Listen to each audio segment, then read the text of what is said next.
सतगुरुदेव की जय। सर्वसंग से प्रार्थना है। सत्संग प्रारंभ हो रहा है। कृपया सत्संग स्थल पर शांतिपूर्वक विराजमान होकर के श्रद्धा से सत्संग सुने। परमेश्वर की प्यारी आत्माओं से पुनर्निवेदन है, सत्संग प्रारंभ हो रहा है। कृपया सत्संग स्थल पर शांतिपूर्वक विराजमान होकर के श्रद्धा से सत्संग सुने। सत साहिब।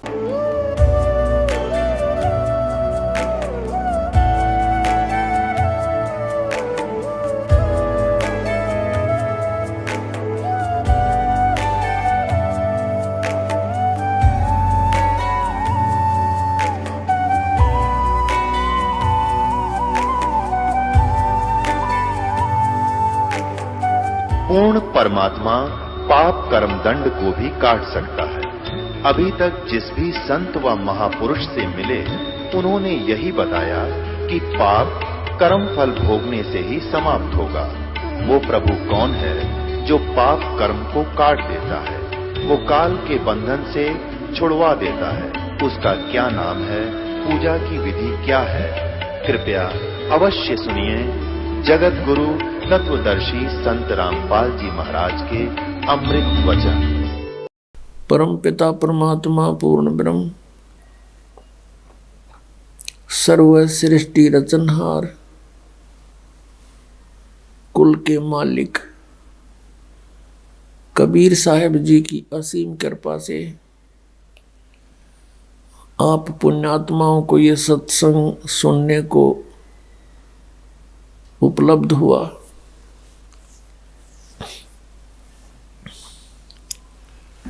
मानुष जन्म दुर्लभ है, ये मिले न बारंबार। तरवर से पत्ता टूट गिरे भाई, फिर नहीं लगता डार। परमात्मा ने हमें आके ज्ञान कराया है कि आप जी कोई मनुष्य शरीर मेरी कृपा से प्राप्त है, अन्यथा ये काल आपको मनुष्य जन्म नहीं देता।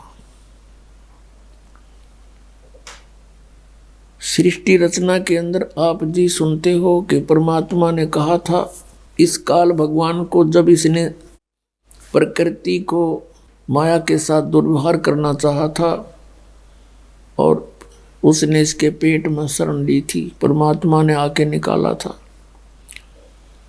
तब इसको एक परमात्मा ने श्राप दे दिया था, या ये समझो कि उस पवित्र लोक में जो कोई गलती ऐसी करता है उसको ये सजा मिलती कि तू 1,00,000 मानव शरीरधारी प्राणी नित्य आहार करया करेगा और 1,25,00,000 उत्पत्ति करेगा, तेरा नाम काल होगा।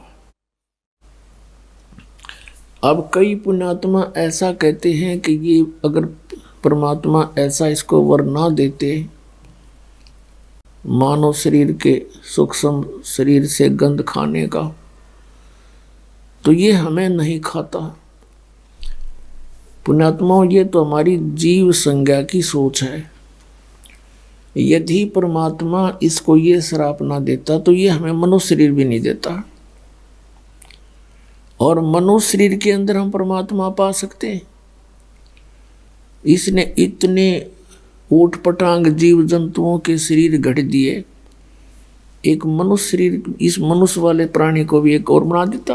तो ये परमात्मा कबीर साहब की असीम कृपा है। हमने जो गलती की थी उसका ये दंड वैसे तो बहुत कम है,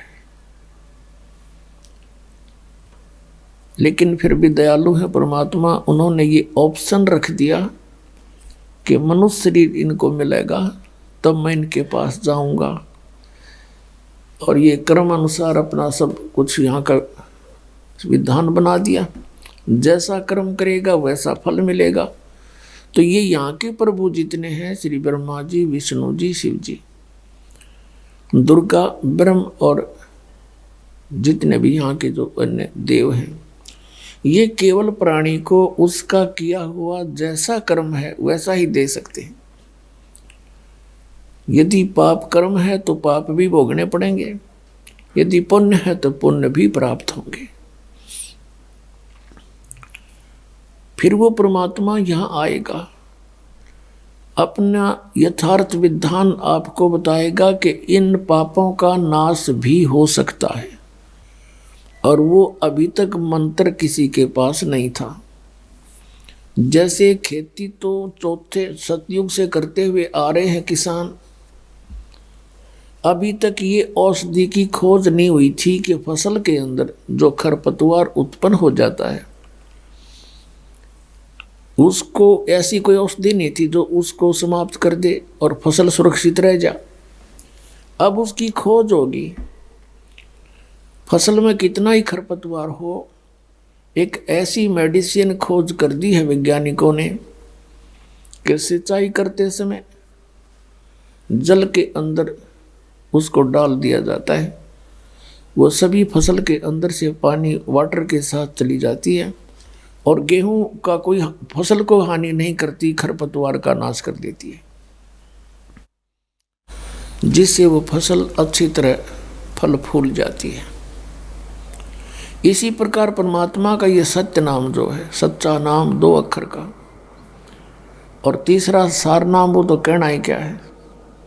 ये वो औषधि है जो हमारे पापों का नाश कर देती है, पुण्य सुरक्षित रह जाती है। जब ही सतनाम हृदय धरो भयो पाप को नाश, और जैसे चिंगारी अग्नि की भाई पड़े पुराने घास। परमात्मा ने बताया कि आपके सभी पाप ऐसे नाश हो जाएंगे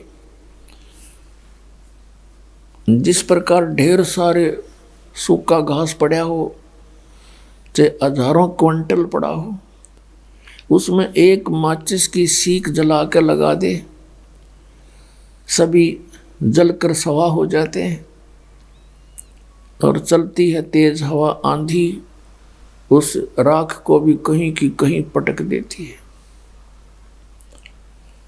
तो फील्ड क्लियर हो गया। इसी प्रकार परमात्मा कहते हैं, जैसे सूरज के आगे बदरा, ऐसे कर्म छयारे, और प्रेम की पवन करे चितमंजन, फिर झलके तेज नयारे। जैसे सूर्य के सामने बादल आ जाते हैं, सूर्य उगा हुआ होते हुए भी हमें दिखाई नहीं देता। जब चलती है तेज हवा, बादलों को इधर का उधर फेंक देती है, तो हमें सूर्य साफ दिखाई देता है। इसी प्रकार अभी तक जिन्होंने परमात्मा को देखा नहीं, जाना नहीं, उन्होंने परमात्मा के विषय में अटकलबाजियां की कि वो प्रकाश ही प्रकाश है, वहाँ कुछ है नहीं। तो यहाँ परमात्मा कहते उनके सामने बादल छाए थे पाप कर्मों के छाया ऐसे थी जैसे बादल आगे अड़गे हों, और उनके पास वो मंत्र था नहीं जिससे पाप नाश हो जा और जिससे वो परमात्मा को देख सके और यथार्थ सतीथि बता सके। जिन महापुरुषों को परमात्मा आए स्वयं आकर के मिले और उनको वो मंत्र दिया सतनाम 2 अक्षर का, उन्होंने वो साधना की और आंखों देखा अपनी दिव्य दृष्टि से परमात्मा को सचखंड के अंदर, और साथ जाकर भी देख कर आए, फिर वापस छोड़े, फिर उनकी दिव्य दृष्टि काम करने लगी, सतनाम से उनके पाप नाश हो गए। तो यहाँ बैठे भी वो सब चित्रण बताया करते थे परमात्मा का, और जिनको भगवान मिले नहीं उन्होंने परमात्मा को निराकार बताया है। अब ये समागम जो चल रहा है पुण्यात्माओं, ये बहुत ही महत्वपूर्ण दिन है हमारे लिए, पूरे मानव समाज के लिए, सभी प्राणियों के लिए। फाल्गुन महीने की द्वादशी यानी फाल्गुन सुदी द्वादशी, चांदनी द्वादश, और सन 1727 और संवत 1784 को दिन के 10 बजे परमात्मा जिंदा महात्मा रूप बना के अपने सतलोक से, उस धूलोक से चलकर आया। गांव छुडानी के जंगल में जहाँ पर आदरणीय गरीबदास साहिब जी गौवें चरा रहे थे, 10 वर्ष के बालक थे। उनके साथ में गांव के और भी बड़ी उम्र के ग्वाले भी थे। 150-200 गौवें वो रखा करते थे। बहुत बड़ा क्षेत्र था, बहुत ज़्यादा जमीन थी गरीबदास जी के, लगभग 1400 एकड़ जमीन थी। उसमें बिजाई बहुत कम होती थी, वर्षा ही एक खेती का साधन था, या कोई रहट कुएं वगैरह होते थे, नहरें नहीं थी, जिस कारण से अधिकतर चरागा और पशुधन ही पाला करते थे। परमात्मा वहां आए और गरीबदास साहिब जी तथा अन्य भक्त, अन्य वो पाली वहां पर एक जांडी के पेड़ के नीचे रोटी खावा थे, भोजन खा रही थी। परमात्मा जिंदा महात्मा के रूप में वहां प्रकट हुआ और थोड़ी सी दूर से आते हुए नजर आए। कबलाना गांव से छुडानी गांव का रास्ता उसी जांडी के पेड़ के साथ से गुजरता था। तो उन्होंने सोचा, पाड़ियों ने, कि ये कोई रास्ता चलता फकीर आ गया है। उनसे कहा, महाराज भोजन पाओ। परमेश्वर ने कहा, भोजन मैं पाके आया हूँ भाई, अपने गांव तक। पालियों ने पूछा, कौन सा गांव आपका? कि मेरा गांव सतलोक है। कितनी दूर है बाबा जी यहाँ से? परमात्मा ने कहा, 16 शंख कोस की दूरी पर। बात उनके समझ में आई नहीं। फिर उन्होंने कहा, महाराज हम अतिथि को ऐसे नहीं जाने देते, हमारा अनादर होता है, हमें पाप लगेगा। आप तो महात्मा भी हैं, कुछ ना कुछ आहार तो करना ही पड़ेगा, खाओगे नहीं तो दूध तो पीना ही पड़ेगा। अभी गऊओं का दूध निकाल देते हैं। कुछ ऐसी भली गायें होती थी, उनका किसी टाइम दूध निकाल ले। परमेश्वर ने कहा, भी मैं कुंवारी गाय का दूध पीता हूँ, पिला दो। तो वो पाली कहने लगे, बाबा जी तेरी नीयत ठीक को नहीं, मजाक करते हो आप भी हमारा कोई स्वीकार करना नहीं चाहते हमारी भेंट। तब गरीबदास जी खड़े हुए और कहा, महाराज जी देखो कुंवारी ये बच्चिया है, इसके बच्चा नहीं हुआ है, दूध कहाँ से देगी? परमात्मा ने कहा, तुम्हारे पास कोई ऐसा पात्र हो 5-4 किलो का, वो ला। तो वहाँ एक लस्सी ले जा करते, छोटा मटका था मिट्टी का, वो खाना खुना खा कर उन्हें मांझ धोकर दर रखा था। कहा, महाराज जी ये रहा। परमात्मा ने कहा, इसके नीचे रखो, थनों के सतन के नीचे। गरीबदास 10 वर्ष के बालक लेकर बैठ गए और कहा, देखो जी दूध कैसे आवेगा? परमात्मा ने कमर पर थपकी मारी उस गऊ के और कहा, बेटा ऐसे आएगा। उसी समय लंबे लंबे सतन हो गए और दूध का पात्र भर दिया, धार चल पड़ी। तो आधा परमात्मा ने पिया, शेष उन पालियों से कहा, ले भाई तुम भी पी लो ग्वालो, ये अमृत है, ये सचखंड सतलोक से आया है। वो पाली तो कहने लगे, हम नहीं पियो, पाप का दूध है, कुंवारी गाय का है, जंतर मंत्र से किया है, और तेरा पता ना तू किस जाति का है। गरीबदास जी कहने लगे, लो महाराज मुझे दे दो। आधा शेष उन्होंने पी लिया। फिर परमात्मा ने उनको अपने ज्ञान से परिचित कराया। गरीबदास जी की प्रबल इच्छा हुई उस सतलोक को देखने के लिए, जहाँ जाने के बाद जीव कभी मृत्यु नहीं होती, वहाँ वृद्धावस्था नहीं होती, सदा युवा शरीर रहता है, वहाँ कोई कम नहीं, कोई दुख नहीं, सदा बाहर वृक्ष हैं, दूधों की नदियाँ बहती हैं, अमृत फल हैं वहाँ के, बच्चे को बहुत लगन होती है। परमात्मा उसकी आत्मा को लेकर, गरीबदास जी की आत्मा को, कबीर साहब सचखंड गए और वहाँ अपनी सारी स्थिति से परिचित कराया। उधर से बच्चे को मृत जान करके कुछ देर के बाद देखा पालियों ने कि ये तो बोल नहीं रहा, हिला डुला कर देख मृत पाया। गांव में भागे आए, गांव के लोग वहाँ गए, फिर आसपास के रिश्तेदार इकट्ठे किए। शाम तक तो देर तक हो गई थी, शाम के 7-8 बज गए थे।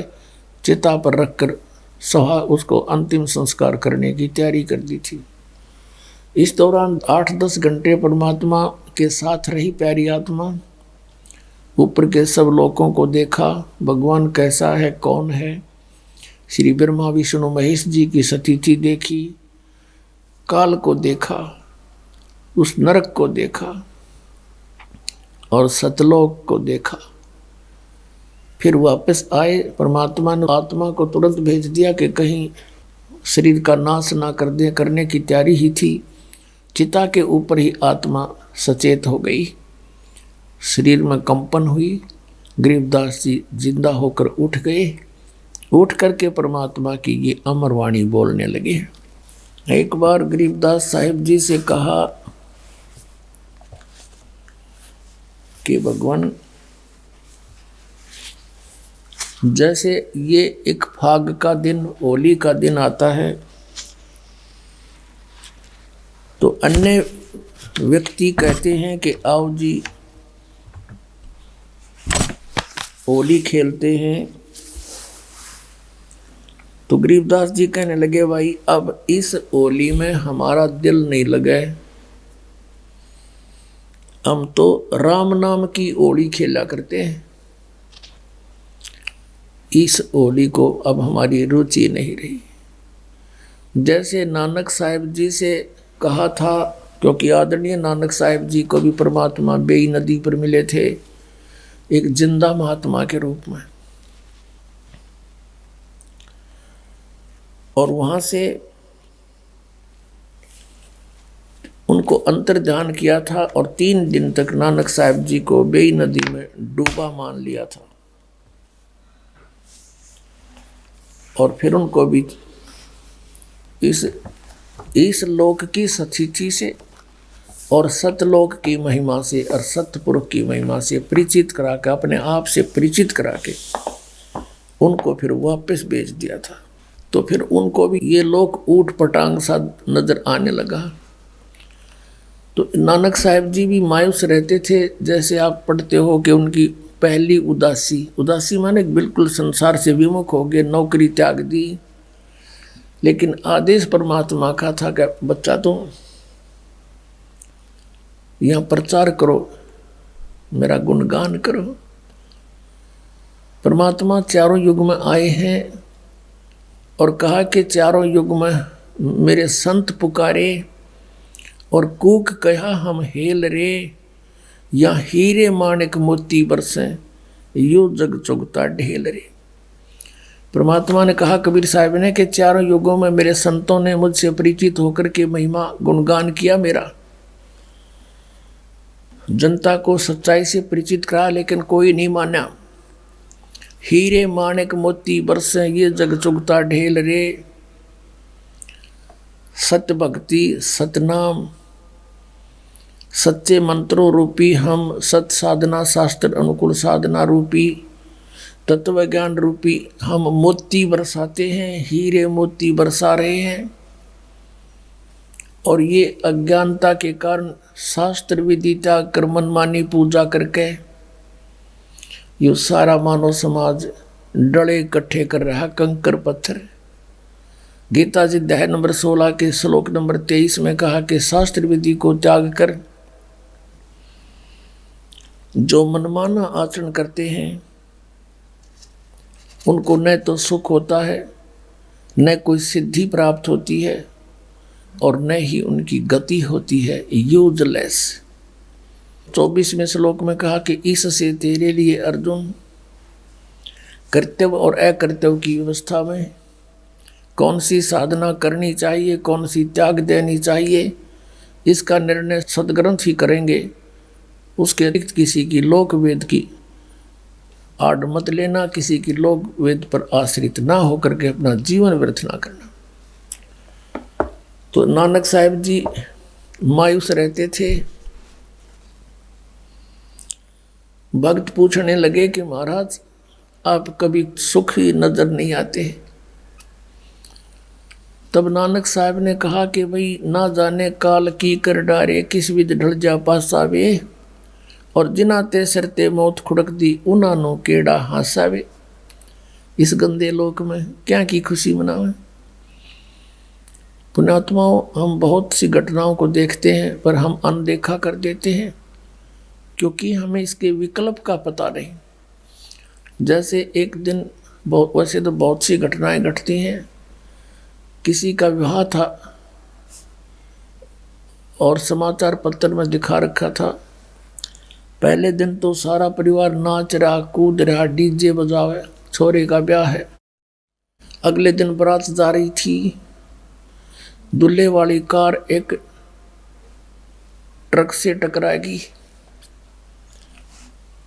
और उसमें वो दूल्हा भी मर गया।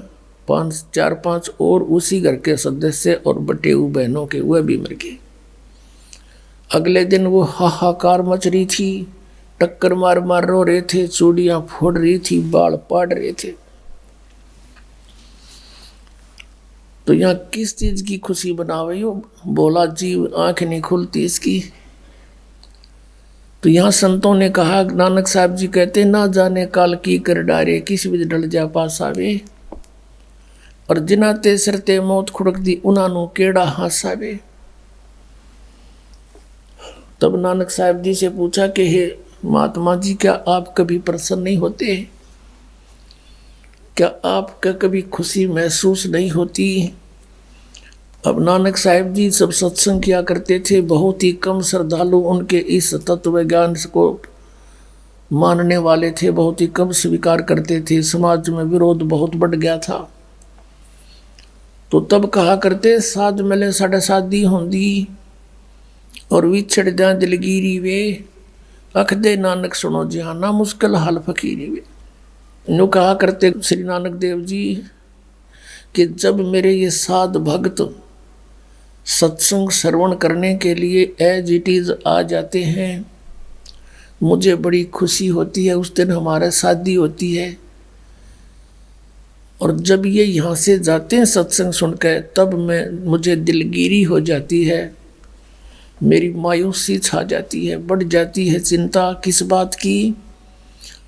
कि ये बच्चे मुश्किल से सेट किए हैं भगवान के मार्ग पर और बाकी अन्य जितने भी संत पंथ ये सभी काल के मार्ग को दृढ़ा रहे हैं।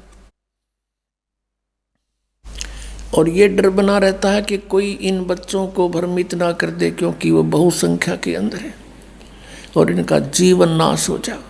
और जब ये ज्यों के त्यों वापस आ जाते हैं, इनमें कोई हानि नहीं दिखती। ये मेरी एक खेती है, परमात्मा ने मेरी ड्यूटी लाई है, उसके ज्ञान को दृढ़ करूं। तो कहते हैं ये ज्यों के त्यों आ जाते हैं तो मेरी खुशी का कोई ठिकाना नहीं होता। साध मिले साढ़े शादी होंदी, विछड़ जा दिलगिरी वे, अख दे नानक सुनो जाना मुश्किल हाल फकीरी वे। फकीरी माने भक्ति के मुश्किल है या भक्ति, क्योंकि काल ने इतने अड़ंगे अड़ा रखे हैं, सबको भ्रमित कर रखा है, शास्त्र विरुद्ध साधना पर दृढ़ कर रखा है। और इनके आने से, वापस आने से हमारी खुशी होती है। अब गरीबदास साहिब जी भी यही कह रहे थे कि भैया नकली होली यहाँ की हम नहीं खेल सकते, हम तो राम नाम की होली खेला करें। और पुण्यात्माओं, यहाँ 2 तारीख से और कल 8 तारीख तक जो समागम चल रहा है, हमारी होली ये है। 2 तारीख से होली शुरू होगी थी।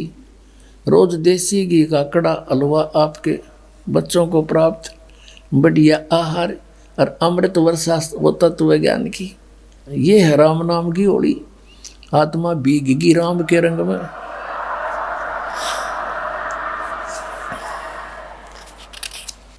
आप जी ने कबीर सागर में कल पढ़ा था कि परमेश्वर कबीर जी ने कहा था कि 12वां पंथ जो गरीबदास जी का होगा, उसमें गरीबदास जी के द्वारा मेरी महिमा की वाणी प्रकट होगी। यथार्थ ज्ञान मैं उसके माध्यम से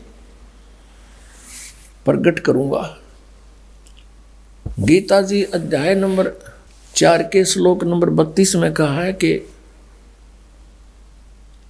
उस परमेश्वर के मुख से उच्चारित वाणी में ये भक्ति मार्ग यज्ञों की जानकारी विस्तार के साथ कही गई है। वो ज्ञान है और वो परमात्मा ने खुद अपने मुख कमल से बोला है। वो सच्चिदानंद घन ब्रह्म की वाणी है, वो तत्व ज्ञान है। चौथे अध्याय के 34वें श्लोक में गीता जी में कहा कि उस ज्ञान को तू तत्वदर्शी संतों के पास जाकर समझ, वो परमात्म तत्व के जानने वाले तुझे उस तत्व ज्ञान का उपदेश करेंगे। इससे सिद्ध है कि गीता ज्ञानदाता भी कंप्लीट स्पिरिचुअल नॉलेज नहीं रखता। ऑप्शन छोड़ दिया कि उसको तो तत्वदर्शी संत बताएंगे जो पूर्ण कंप्लीट ज्ञान है।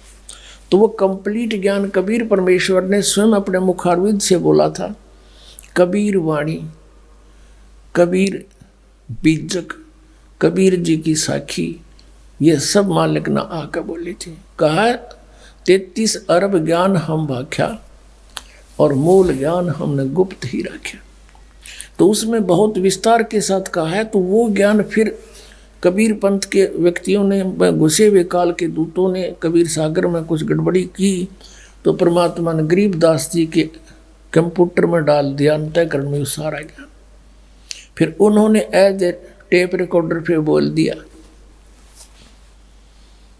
वो वाणी आपको सुनाते हैं। क्या बताते हैं? तेरे दर्पण दाग लग्या रे, तेरे दर्पण दाग लग्या रे भैया रे, तेरे दर्पण जड़पाहन जगत ठग्या रे। अब क्या बताते थे गरीबदास साहिब जी परमात्मा से प्राप्त ज्ञान को कि उस समय छुआछात बहुत थी और ब्राह्मण वर्ग अपने आप को बहुत ज़्यादा श्रेष्ठ मानते थे। एक जाति का अभिमान चरम सीमा पर था।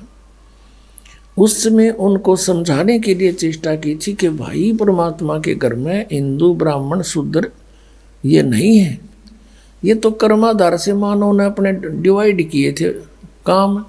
अब तुम एक दूसरे से इतने दूर हो गए, तुम एक पिता की जीव हो, माँ के पेट में भी तुम एक ही स्थिति में थे। ब्राह्मण भी बाहर आया माँ के गर्भ से जब जेर में लपेट का आया था और बाहर ना कर तू ना धोगा ब्राह्मण बन गया। और ऐसे ही शूद्र आया था, ऐसे ही क्षत्रिय, ऐसे ही वैश्य आया था। तो अंतर है कर्म का। कहते ऊंच नीच इस विध है लोई और कर्म कुकर्म का हमें दोई। बुंडे कर्म करनिया, दुष्ट कर्म करनिया, चाहे ब्राह्मण है, चाहे अक्षत्रिय शूद्र है, वैश्य है, वो तो नालायक आदमी है, दुष्ट है। और अच्छे काम करनिया किसी भी जाति में है, वो नेक आत्मा है। ऊंच नीच इस विध है लोई और कर्म कुकर्म कहाँ दोई। तो यहाँ क्या बताते हैं? तेरे दर्पण दाग लग्या रे भैया रे, जड़पाहन जगत ठग्या रे। इन पंडितों को जो ब्राह्मण गुरु पद पर विराजमान थे उनको कहा परमात्मा ने, संतों ने।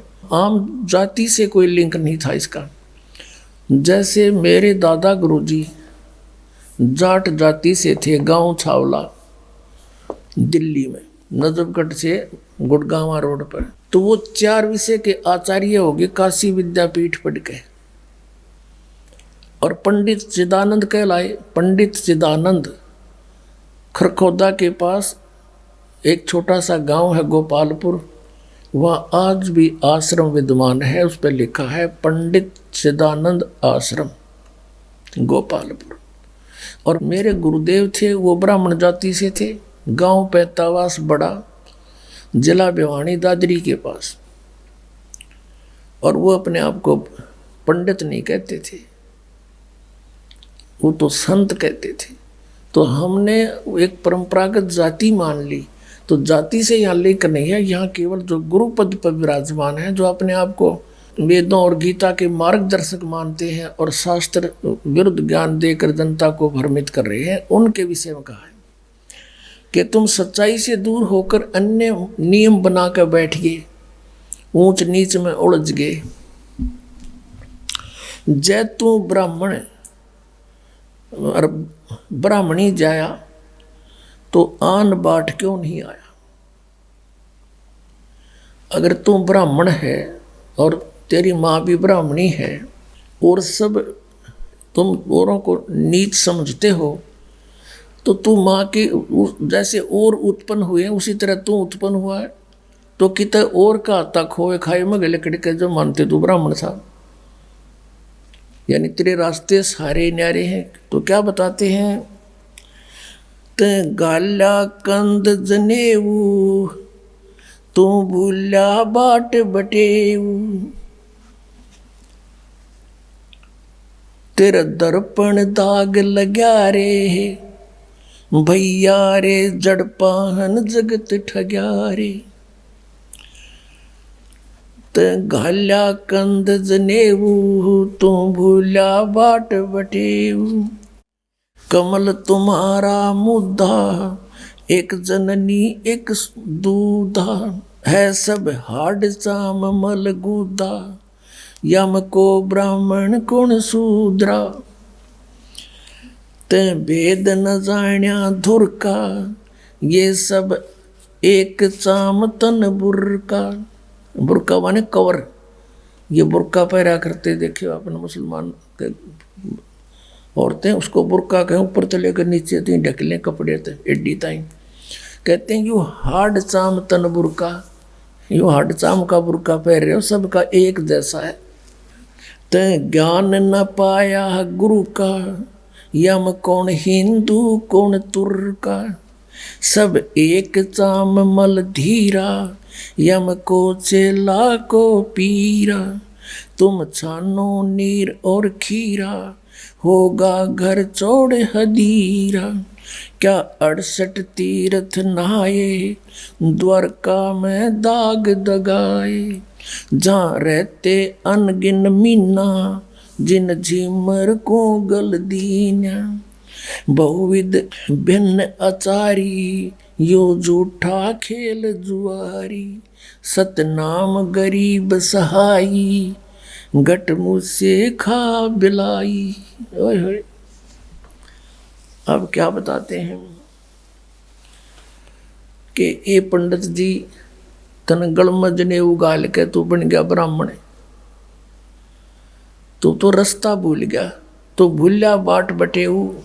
बटेऊ होता है राह चलता, यानी जो बाट चल रहा है, यानी भक्ति मार्ग को तू भूल गया, दूसरी दिशा पकड़ गया, शास्त्र विधि त्याग के मनमाना आचरण कर रहा है, जिस कारण से तेरी विधि भक्ति की खराब होगी, तेरा जीवन व्यर्थ हो रहा है। क्या बताते हैं कि तूने ये कमल तुम्हारा मुद्दा, एक जननी एक दूधा, यानी सभी जीव मनुष्य जितने हैं एक ही उनकी माँ, ऐसी ही माता है, ऐसे ही पिता है, और ऐसा ही दूध सब पी रहे हैं। फिर क्या बताया है कि यो कमल तुम्हारा मुद्दा, तेरे दर्पण दाग लगा रे, तेरे अंतःकरण में मैल लाग गया, तुझे तत्व ज्ञान नहीं, जिस कारण से भ्रमित होकर के तू मानव के अंदर भी अंतर मान रहे हो, और उस अंतर को भी नहीं मानना आता तुमने, तुम केवल जाति और मजहब से ही डिफरेंशिएट करते हो। यहाँ बताते हैं, ये कहते हैं कमल तुम्हारा मुद्दा, हमारे शरीर में कमल बने हैं, मूल कमल, फिर स्वाद कमल, नाभि कमल, हृदय कमल, और ये कंठ कमल, फिर त्रिकुटी कमल, सहस्रार कमल। इनमें क्या बताया है कि तुम्हारी साधना ठीक ना होने से तुम्हारे कमल जितने हैं वो मुरझाए पड़े हैं, मुद्दे हो रहे हैं, उल्टे हो रहे हैं। न्यू अपने आत्मा हमारे कमल जो है सबके, जब तक यह सत भक्ति सतनाम और ये मंत्र आपको देते हैं, प्रथम मंत्र नहीं मिलता, तब तक सबके कमल सुकड़ी पड़ी अंतड़ियाँ, अंदर छोटी छोटी सी अंतड़ी होती, छोटी छोटी पत्ती सी, जैसे कमल के फूल की पत्ती होती है, इस प्रकार की छोटी छोटी पत्ती सी होती है आत्ता की, और वो बगैर भक्ति के ऐसे सुकड़ जाती हैं इकट्ठा, जैसे फूल खिलता नहीं तो बंद होती है, डोडी टाइप सी। और जब ये सत भक्ति स्टार्ट होती है, प्रथम मंत्र आपको देते हैं, तो आपके कमलों में जैसे हवा भरा कर ब्लेडर में न्यो हवा भरती चली जाती है, और फिर वो धीरे धीरे धीरे धीरे ऐसे करके ऐसे खिल जाते हैं। तो परमात्मा कहते तुमने देखा कि तुम्हारे कमल तो मुद्दे पड़े हैं क्योंकि भक्ति ठीक है नहीं। तुम ये राग द्वेष इकट्ठे करोगे और तुम्हारे अंदर भरा के हैं। मुसलमान का हम बड़े, हिंदू का हम स्वच्छ। परमात्मा कहते हैं जीव हमारी जाति है, मानव धर्म हमारा। हिंदू मुस्लिम सिख ईसाई कोई धर्म नहीं है न्यारा। तो क्या बताते हैं कि कमल तुम्हारा मुद्दा, इसलिए तुम सच्चाई को पकड़ नहीं पाते। परमात्मा ने मुसलमानों को भी समझाया है। कबीर साहब जी ने क्या कहा कि वही मोहम्मद, वही महादेव और वही आदम, वही ब्रह्मा। दास गरीब दूसरा कौन है, देख अपने घर में। हजरत मोहम्मद जो है भगवान शंकर के लोक से आया हुआ एक पुण्यात्मा प्राणी था। स्वर्ग के उनका गण था, वहाँ से उसकी जब समय समाप्त हो जाता पूंजी पुनों का, फिर उसको एक मनुष्य जन्म पृथ्वी पर मिलता है। और वहाँ आकर के फिर इनको फरिश्तों ने आकर के ज्ञान दिया। फिर कहते हैं वही मोहम्मद, वही महादेव और वही आदम, वही ब्रह्मा। और आदम जी जो आए थे वो ब्रह्मा के लोक से आए हुए पुण्य प्राणी थे। कहते तुम अगर देखना चाहो तो अपने कमल खोलो, उनमें देखो, फिर पता लग जा, थारा झंझटा मिट जा। ये आदम जो है वही ब्रह्मा के लोक से आया हुआ था और यहाँ अपनी कमाई जो इसने की वह बर्बाद करी और फिर पितर लोक में पहुंच गया, वहाँ विराजमान है। तो क्या बताते हैं, ते भेद न जाना धुर का, सब एक चाम तन बुर का। तन दुर का ज्ञान नहीं, पूर्ण ज्ञान नहीं है। ये सब का एक जैसा शरीर, एक बुरका है, ऊपर तो कवर सा कपड़े का कपड़ा डाल रखा है तुम्हारे ऊपर, चोला। ते ज्ञान न पाया गुरु का, इसमें कौन हिंदू को तुर का। कबीर साहब कहते हैं गुरु बिन का हुन पाया ज्ञाना, जो थो था बुस छड़े मूड किसाना। गुरु बिन वेद पढ़े जो प्राणी, समझे न सार रहे अज्ञानी। तो यहाँ गरीबदास जी कह रहे हैं ते ज्ञान न पाया गुरु का, तेने गुरु नहीं मिला तुमने। यम कौन हिंदू कौन तुर्क का, इनमें कौन हिंदू कौन तुर्क है। एक परमात्मा के बच्चे सारे तुम यार एक दूसरे ने लाठी ठाए खड़े हैं। परमात्मा कहते हैं कोई कहे मारा राम बड़ा है, कोई कहे मारा राम बड़ा है, कोई कहे खुदाई रे, कोई कहे ईसा मसीह बड़ा है। ये बाटा रहे लगाई रे, कोई कहे हमारा राम बड़ा है। बिना ज्ञान के बाटे बैठे हैं और परमात्मा ते एक कहे हो, बड़ा न छोटा, वही है जो कुछ है। सतपुरुष पूर्ण ब्रह्म कबीर साहिब। तुम छानो नीर और खीरा, होगा घर चौड़ हदीरा। क्या 68 तीर्थ नहाए, द्वारका में दाग दगाए। जहाँ रहते अनगिन मीना, जिन जिमर को गल दीना। तुम कहते हो कि स्नान करने जाते हो, तीर्थों में जाते हो, द्वारका में, मथुरा में और जगह, गोमती गोदावरी, कहते उन तीर्थों में तुम नहाने जाते हो और वहाँ पर मछलियाँ रहती हैं और वो ना पार हुई उन तंजीमर पकड़ के ले जा काट दे उन्हें 2 मिनट में। बताओ, तुमसे पहले तो वो वहीं ना थी विद्वान। तुम्हारी पर भी लगने पहले भी वो जीव जंतु उसमें थे, वो तो आपसे पहले पार हो जाने चाहिए थे। तो यहाँ बताते हैं तुम छानो नीर और खीरा, होगा घर चौड़े हदीरा। तुम नीर खीर को यानी दूध पानी को छानो, तत्व ज्ञान को पहचानो, कौन सी भक्ति करनी है कौन सी नहीं करनी है, और फिर आगे कदम बढ़ाओ। अब ऐसे कोई इधर भाग रहा है, कोई इधर भाग रहा है। अब जैसे आना है बरवाला हरियाणा हिसार में, और दिल्ली से कोई जा रहा है मथुरा को, कोई जा रहा है जयपुर को, कोई जा रहा है मेरठ को, और सभी कहते हैं कहाँ जा रहे हो? बरवाला जा रहे हैं। अरे बरवाला का तो रास्ता भी ना पकड़ा तुमने। कहने का भाव ये है कि हम सभी मोक्ष चाहते हैं, और मोक्ष मार्ग किसी का भी नहीं, इस पृथ्वी पर नहीं, 21 ब्रह्मांड में नहीं किसी के पास। तो पुण्यात्मा, ये बातें प्रथम बार कोई सुनता है तो ऐसा लगता है जैसे ये दास के बारे में कि बड़ा अभिमानी आदमी। तो अभिमानी नहीं, यो दास ज्ञानी हो गया और तत्व ज्ञान से परिचित हो गया, और जिस कारण से ढोल के डंके पर कहता कि इस पृथ्वी पर किसी के पास मोक्ष मार्ग नहीं। वो तो मेरे सामने आ जाओ और बात करो, चर्चा करो सामने।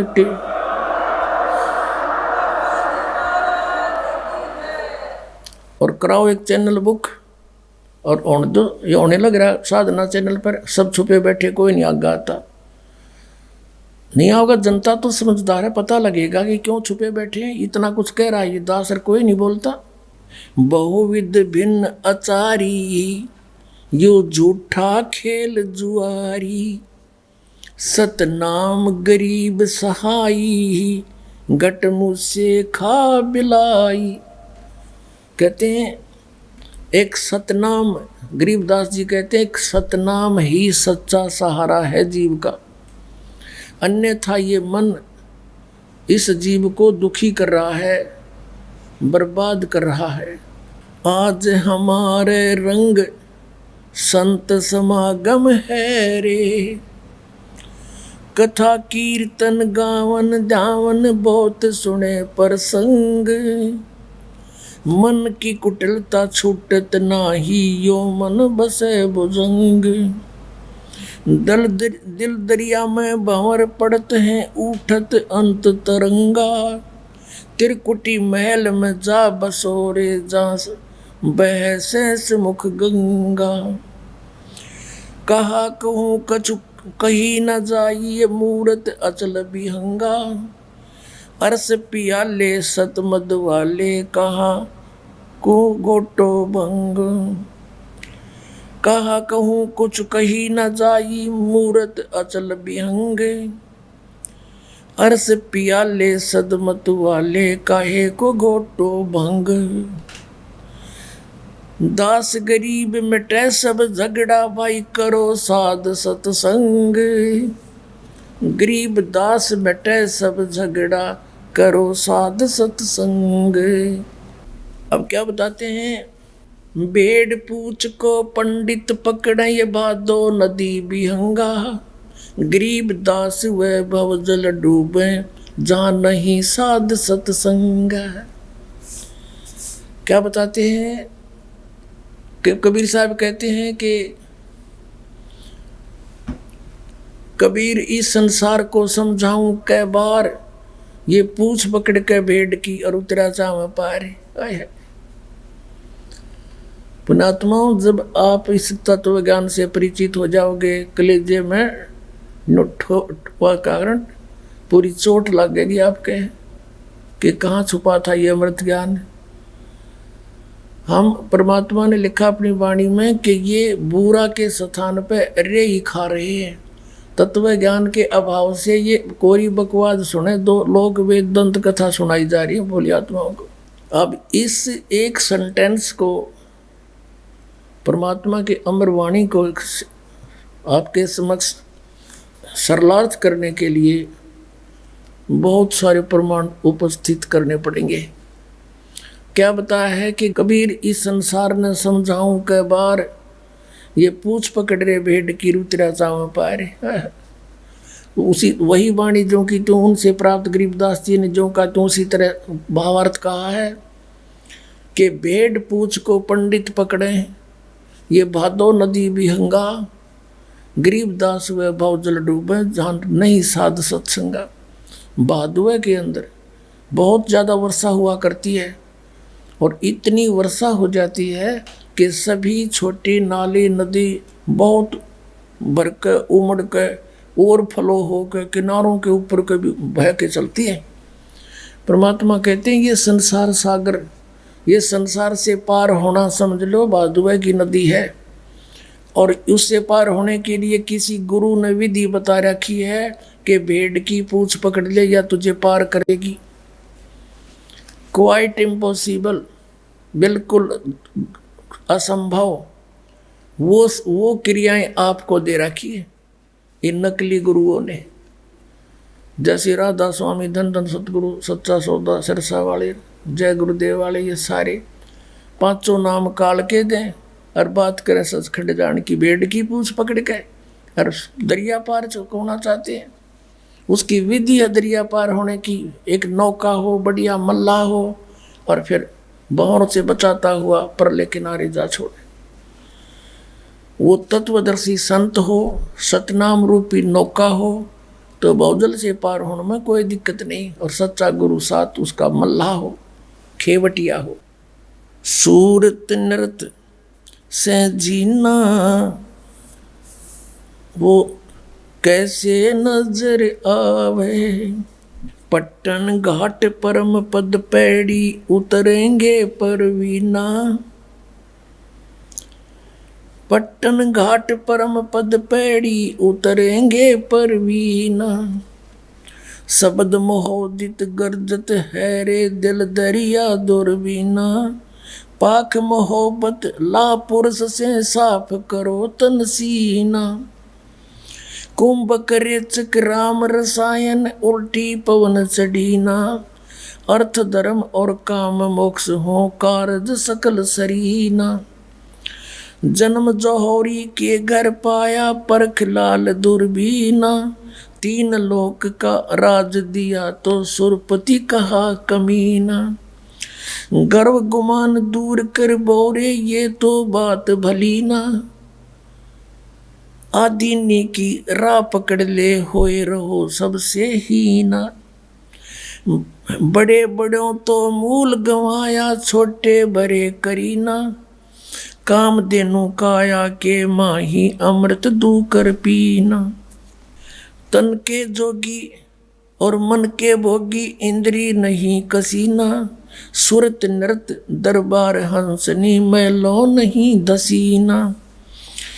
जय सिर जाय सिरड नहीं दीजय यो पद अजर जरीना। सतगुर सार वस्तु बतलावे और पारस लो घसीना। दर्द बंद दरवेश समझे मूर्ख कहाँ कलीना। जिनको का दीदार जिनको तो दीदार कहाँ जो आत्म बिरह जरीना। रोम रोम द्वारा देही जैसे अंग पसीना। ऐसे ररंकार रट बोरे ओ हम सुमरीना। मान सरोवर के जल रहावो ये छाड़ो मकर महीना। गरीब दास ब्रह्मा विष्णु खवासी करें गरीब दास के दीदा।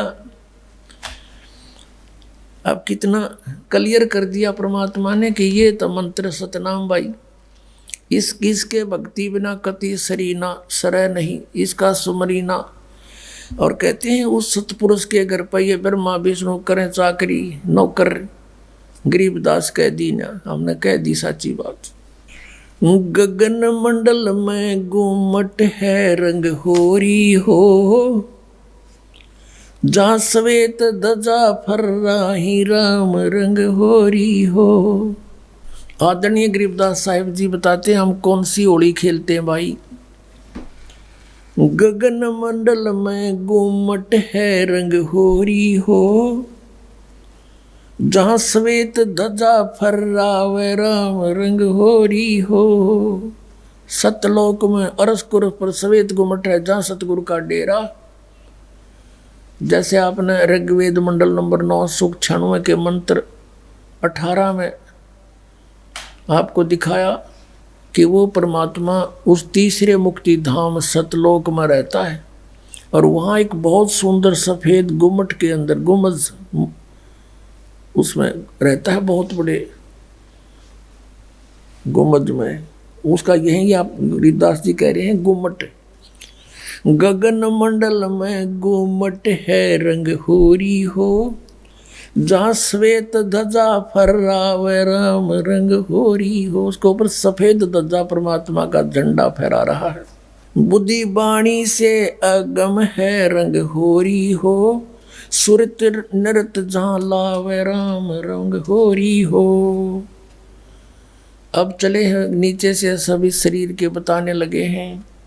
नाभि कमल ब्रह्मा भय रंग होरी हो, ये सर्जे विष्णु महेश राम रंग होरी हो। त्रिगुण माया बिस्तरी रंग होरी हो, और सकल परवेश राम रंग होरी हो।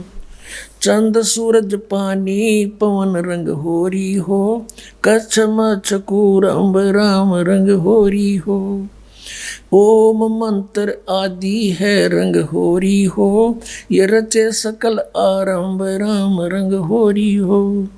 तीन गुणन पर तखत है रंग होरी हो, पांच तत्व पर काश राम रंग होरी हो।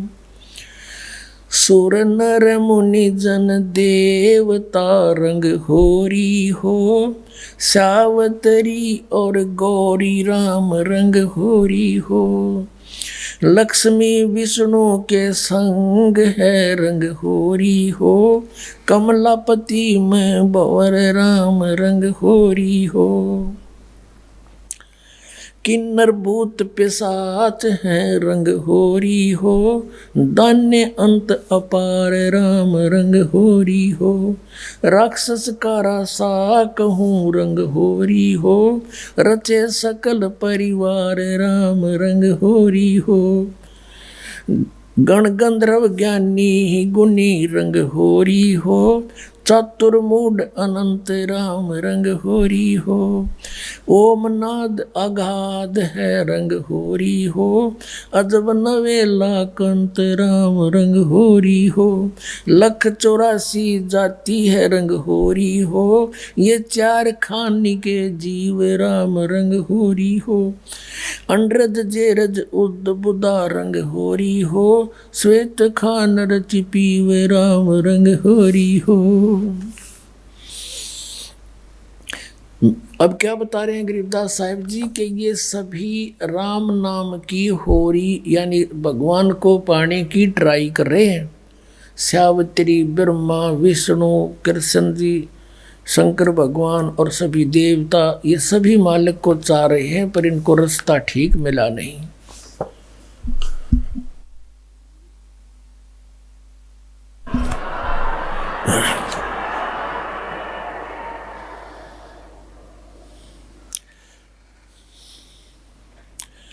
आत्म और परमात्मा रंग होरी हो, एक देही में दो राम रंग होरी हो।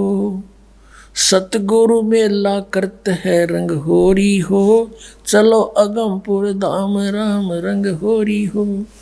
दिल की अंदर द्वीप है रंग होरी हो, वो अगम भूमि स्थान राम रंग होरी हो। शून्य सरोवर हंस मन रंग होरी हो, वहाँ खेले फाग बसंत राम रंग होरी हो। कहते हैं शून्य सरोवर में यानी ऊपर शून्य शिखर में एक सरोवर है, मान सरोवर है, और वहाँ सभी आत्माओं का पति वो एक दुल्हा यानी सतपुरुष वहाँ परमात्मा है, उसके साथ हम सब होली खेलेंगे या नकली दुल्हों के साथ हम होली खेलते हैं। बहुत जन बीत गए। क्या बताते हैं? सोन सरोवर अंश मन रंग होरी हो, वहाँ खेले फाग बसंत राम रंग होरी हो। विष्णु शंकर से खेल ही रंग होरी हो, ये सुर नर मुनि जन संत राम रंग होरी हो। वो दुल्हा साहब एक है रंग होरी हो, ये दुल्हन शंख असंख राम रंग होरी हो। घाट बाट इनको पावे नहीं रंग होरी हो, वो अवगत मार्ग बंक राम रंग होरी हो। अब क्या बता रहे हैं कि सभी ये ब्रह्मा विष्णु महेश और सभी उस परमात्मा से होली खेलने के लिए फिर रहे हैं, ट्राई कर रहे हैं, और वो दुल्हा एक है सतपुरुष जिसको सभी खोज रहे हैं। और दुल्हन शंख असंख राम रंग होरी हो, वो दुल्ला साहिब एक राम रंग हो रही है। यानी उसी से खेलने बात बनेगी, उसी की प्राप्ति के लिए प्रयत्न करने से आपका जीवन सफल होगा। इसका कहने का तात्पर्य, आप किसी अन्य के साथ होली खेलते हो, जैसे एक तो इस यहाँ का जो त्योहार होली, इससे मिलता जुलता एक उदाहरण दे रहे हैं कि जैसे आप जी अपने पति के साथ होली खेलती हैं या कोई और नाती से खेलते हैं। कहते हैं कोई तो ब्रह्मा जी को इष्टमान कर उसकी पूजा कर रहा है, उसके होली खेल रहा है, कोई विष्णु जी से खेल रहा है, कोई शंकर जी से खेल रहा है, कोई हनुमान जी से खेल रहा है, कोई श्याम जी है और कोई भैरव भूत बतालों से। कहते तुम इनसे होली खेल रहे हो, इसे कोई यूज नहीं। वो एक है होली खेलन जोगा सतपुरुष, उससे खेलो होली। ये नकली होली इन गिला खेलते हैं बहुत दिन हो गए। ये भी नासवान, तुम भी मृत्यु को प्राप्त हो जाओगे। श्रीमद् भगवत गीता अध्याय नंबर 4 के श्लोक नंबर 5 और 9 में गीता ज्ञानदाता कहता है, अर्जुन तेरे और मेरे बहुत जन्म हो चुके, तू नहीं जानता मैं जानता हूँ। फिर गीता जी अध्याय नंबर 2 के श्लोक 12 में कहा कि अर्जुन तू ये मत समझे कि तू और मैं और ये सभी राजा पहले ना जन्मे थे या आगे जन्म नहीं होगा। अर्थात तू और मैं और ये सभी सैनिक पहले भी जन्मे थे, आगे भी जन्म होगा। 10वें अध्याय के दूसरे श्लोक में गीता में कहा गीता ज्ञानदाता ने कि मेरी उत्पत्ति को न ये देवता जानते न ऋषि जानते, क्योंकि ये मुझसे उत्पन्न हुए हैं। तो पिता की उत्पत्ति को संतान नहीं जान सकती, दादाजी बताया करता है। तो इस काल की उत्पत्ति परमात्मा कबीर परमेश्वर जो सबका बाबा सबका दादा सबका जनक है, उसने आके बताया कि इसका भी जन्म होता है। तो ये खुद कहता है 18वें अध्याय के 62वें श्लोक में कि अर्जुन तो सर्वभाव से उसकी शरण में जाओ, उस परमेश्वर की शरण में जाओ, उसकी कृपा से तो परम शांति को और सनातन परम धाम को प्राप्त होगा।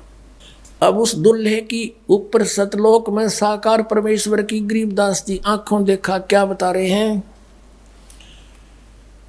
सवेत गुमट सिर सेरा रंग होरी हो, सफेद गुमट और सिर पर सेरा, जैसे दुल्ला का शेरे हुआ करें, मुकुट है मालिक का। सवेत गुमट सिर सेरा रंग होरी हो, और झलक किरण अनंत राम रंग होरी हो। सोन सलैली सैल है रंग होरी हो, पावन अटक पपील राम रंग होरी हो। कौन जुगत से पाई ये रंग होरी हो, सतगुरु के उपदेश राम रंग होरी हो। अब कहा कि कैसे उसको प्राप्त करें, कौन युगत से कौन साधना से उसको पावें, क्या युक्ति है उसके पाने की। उत्तर भी आप ही दे दिया कि सतगुरु कहे उपदेश राम रंग होरी हो, कि सतगुरु मिले और फिर वो आपको उपदेश दे। पुण्यात्माओं, ये अभिमान ना समझना, यथार्थ ज्ञान जानना कि इस पृथ्वी पर सतगुरु नहीं इस दास के अतिरिक्त, और सतगुरु बिना मोक्ष नहीं। अब ये झूठे गुरु भी हैं और ये अपने आप को सतगुरु भी कहलाते हैं। तो सतगुरु के कहने से, फीत लगाने से सतगुरु नहीं होते। जैसे कबीर परमेश्वर कहते हैं, खरना हो के हरि कब हो, सिंह की खाल उड़ाए। यदि गधे ने शेर की खाल उड़ा दे, वो शेर नहीं बन सकता, शेर जैसा जरूर दिखाई देता है। एक कुम्हार शरारती सा था, उसने किता एक शेर मरा पा गया, उसकी खाल उतार ली, अपने गधे पर डाल दे और खेतों में छोड़ दे। खेतों में रखवाले रहते थे फसल के। वह चांदनी रात में उन्हें देखा कि वही कौन आ गया। पहले से सोचा कोई पशु आ गया, चल लठ लेकर गए। इतनी दूर से देखा चांदनी में शेर है भाई, सारे ने डांक ठोक दी, भाग गए गाँव में। अब वो छक्के खा के खेती अपने सामने, वो सुबह सुबह वक्त से कुमार फिर आके ले जाए उसने। ऐसे कई दिन बीत गए, बहुत सा नुकसान भी हो गया। तो वो कहने लगे, अब गांव में चर्चा चली, आसपास के गांव में भी चर्चा गई कि भाई एक शेर आवे है और खेती घना नुकसान करे। और तो एक कुम्हार ने सुन ली, उसने सोचा भाई शेर खेती तो नहीं खा सकता, फसल तो खाता ही नहीं वो। फिर वो समझ गया कोई कुम्हार की जालसाजी है। उसने कहा भाई उस शेर को की पहचान तो मैं करवा दूंगा। तो गांव वाले बोले भाई कैसे, कि मेरे साथ चलो। बुरख वाले बोले ना भाई, रात के समय हम नहीं जाओ। उसने उनको समझा बुझा के तुम वृक्षों पर चढ़ जाइयो और मैं भी तुम्हारे साथ चढ़ जाऊंगा, कुछ लीला करना चाहूँ, मेरी सहयोग दो। चल भाई, वो अपने 5-4 गधे आके ले गया उड़े और वो छोड़ दिए फसल तो बाहर बनी में थोड़ी सी दूरी पे, और वो चढ़ गए वृक्षों पर। अब उसको भी डाउट था कि सचमुच शेर हो। तो थोड़ी सी देर में वो शेर आ गया, सब लोगों को देखो वो आ गया, वो आ गया, वो खाने लग रहा, खेती फसल खाने लग गया। अब थोड़ी सी देर में वो गधे जो थे उन्होंने बड़े सुर अपने लागे हर हर कर हो। तो उधर से वो शेर का भी उठी कोकू कोकू की ही, वो भी ला गया वहाँ से होचू करता हो उड़े आ गया। और वह खाल खोल उतर गई पड़ गई कितना हो, उड़े भाईचारा में आगे खड़ा हो गया।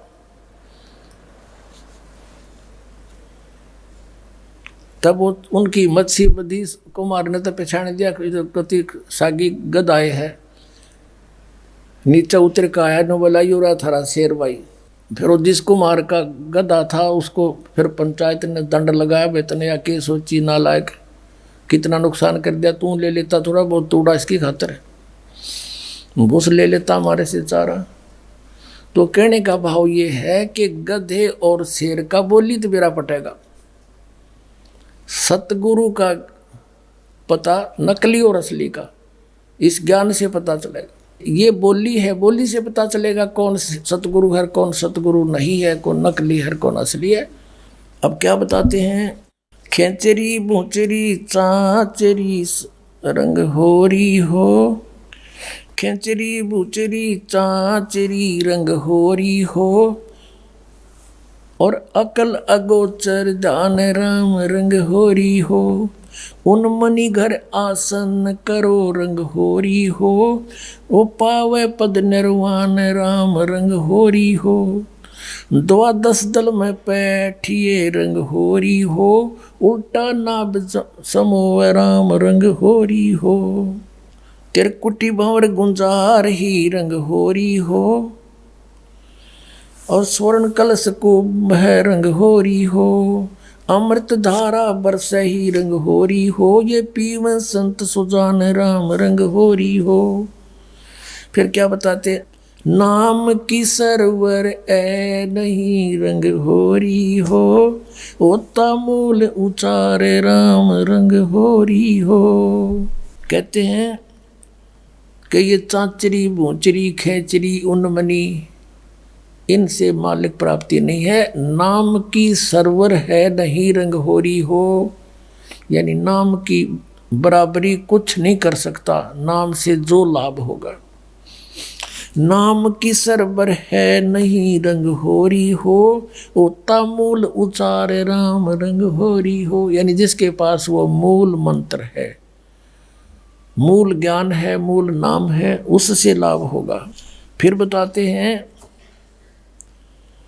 काल कर्म का नाश कर रंग होरी हो, अजप्पा जाप जपै राम रंग होरी हो। अजप्पा श्वास उश्वास से, पान अपान में भेव राम रंग होरी हो, तन मन की जपे से राम रंग होरी हो, श्वासा सुमरण कीजिए रंग होरी हो, ऐसे हो परवेश राम रंग होरी हो। कहते श्वासा सिमरण कीजिए, श्वास उश्वास से सिमरण कीजिए, ऐसे प्रवेश होगा उस महल में जहाँ सब सखियों का दुल्हा रहता है। श्वासा सुमरण कीजिए रंग होरी हो, ऐसे हो परवेश राम रंग होरी हो, नाम की सरवर है नहीं रंग होरी हो, होता मूल उचार राम रंग होरी हो, काल कर्म का नाश करे रंग होरी हो।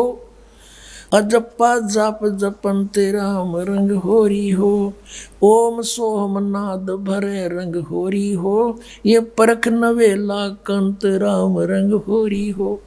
ये सतनाम बताया है कि इससे उस नाम के द्वारा श्वास उश्वास के सिमरण जप्पा जाप से उस सतलोक में जाया जाएगा।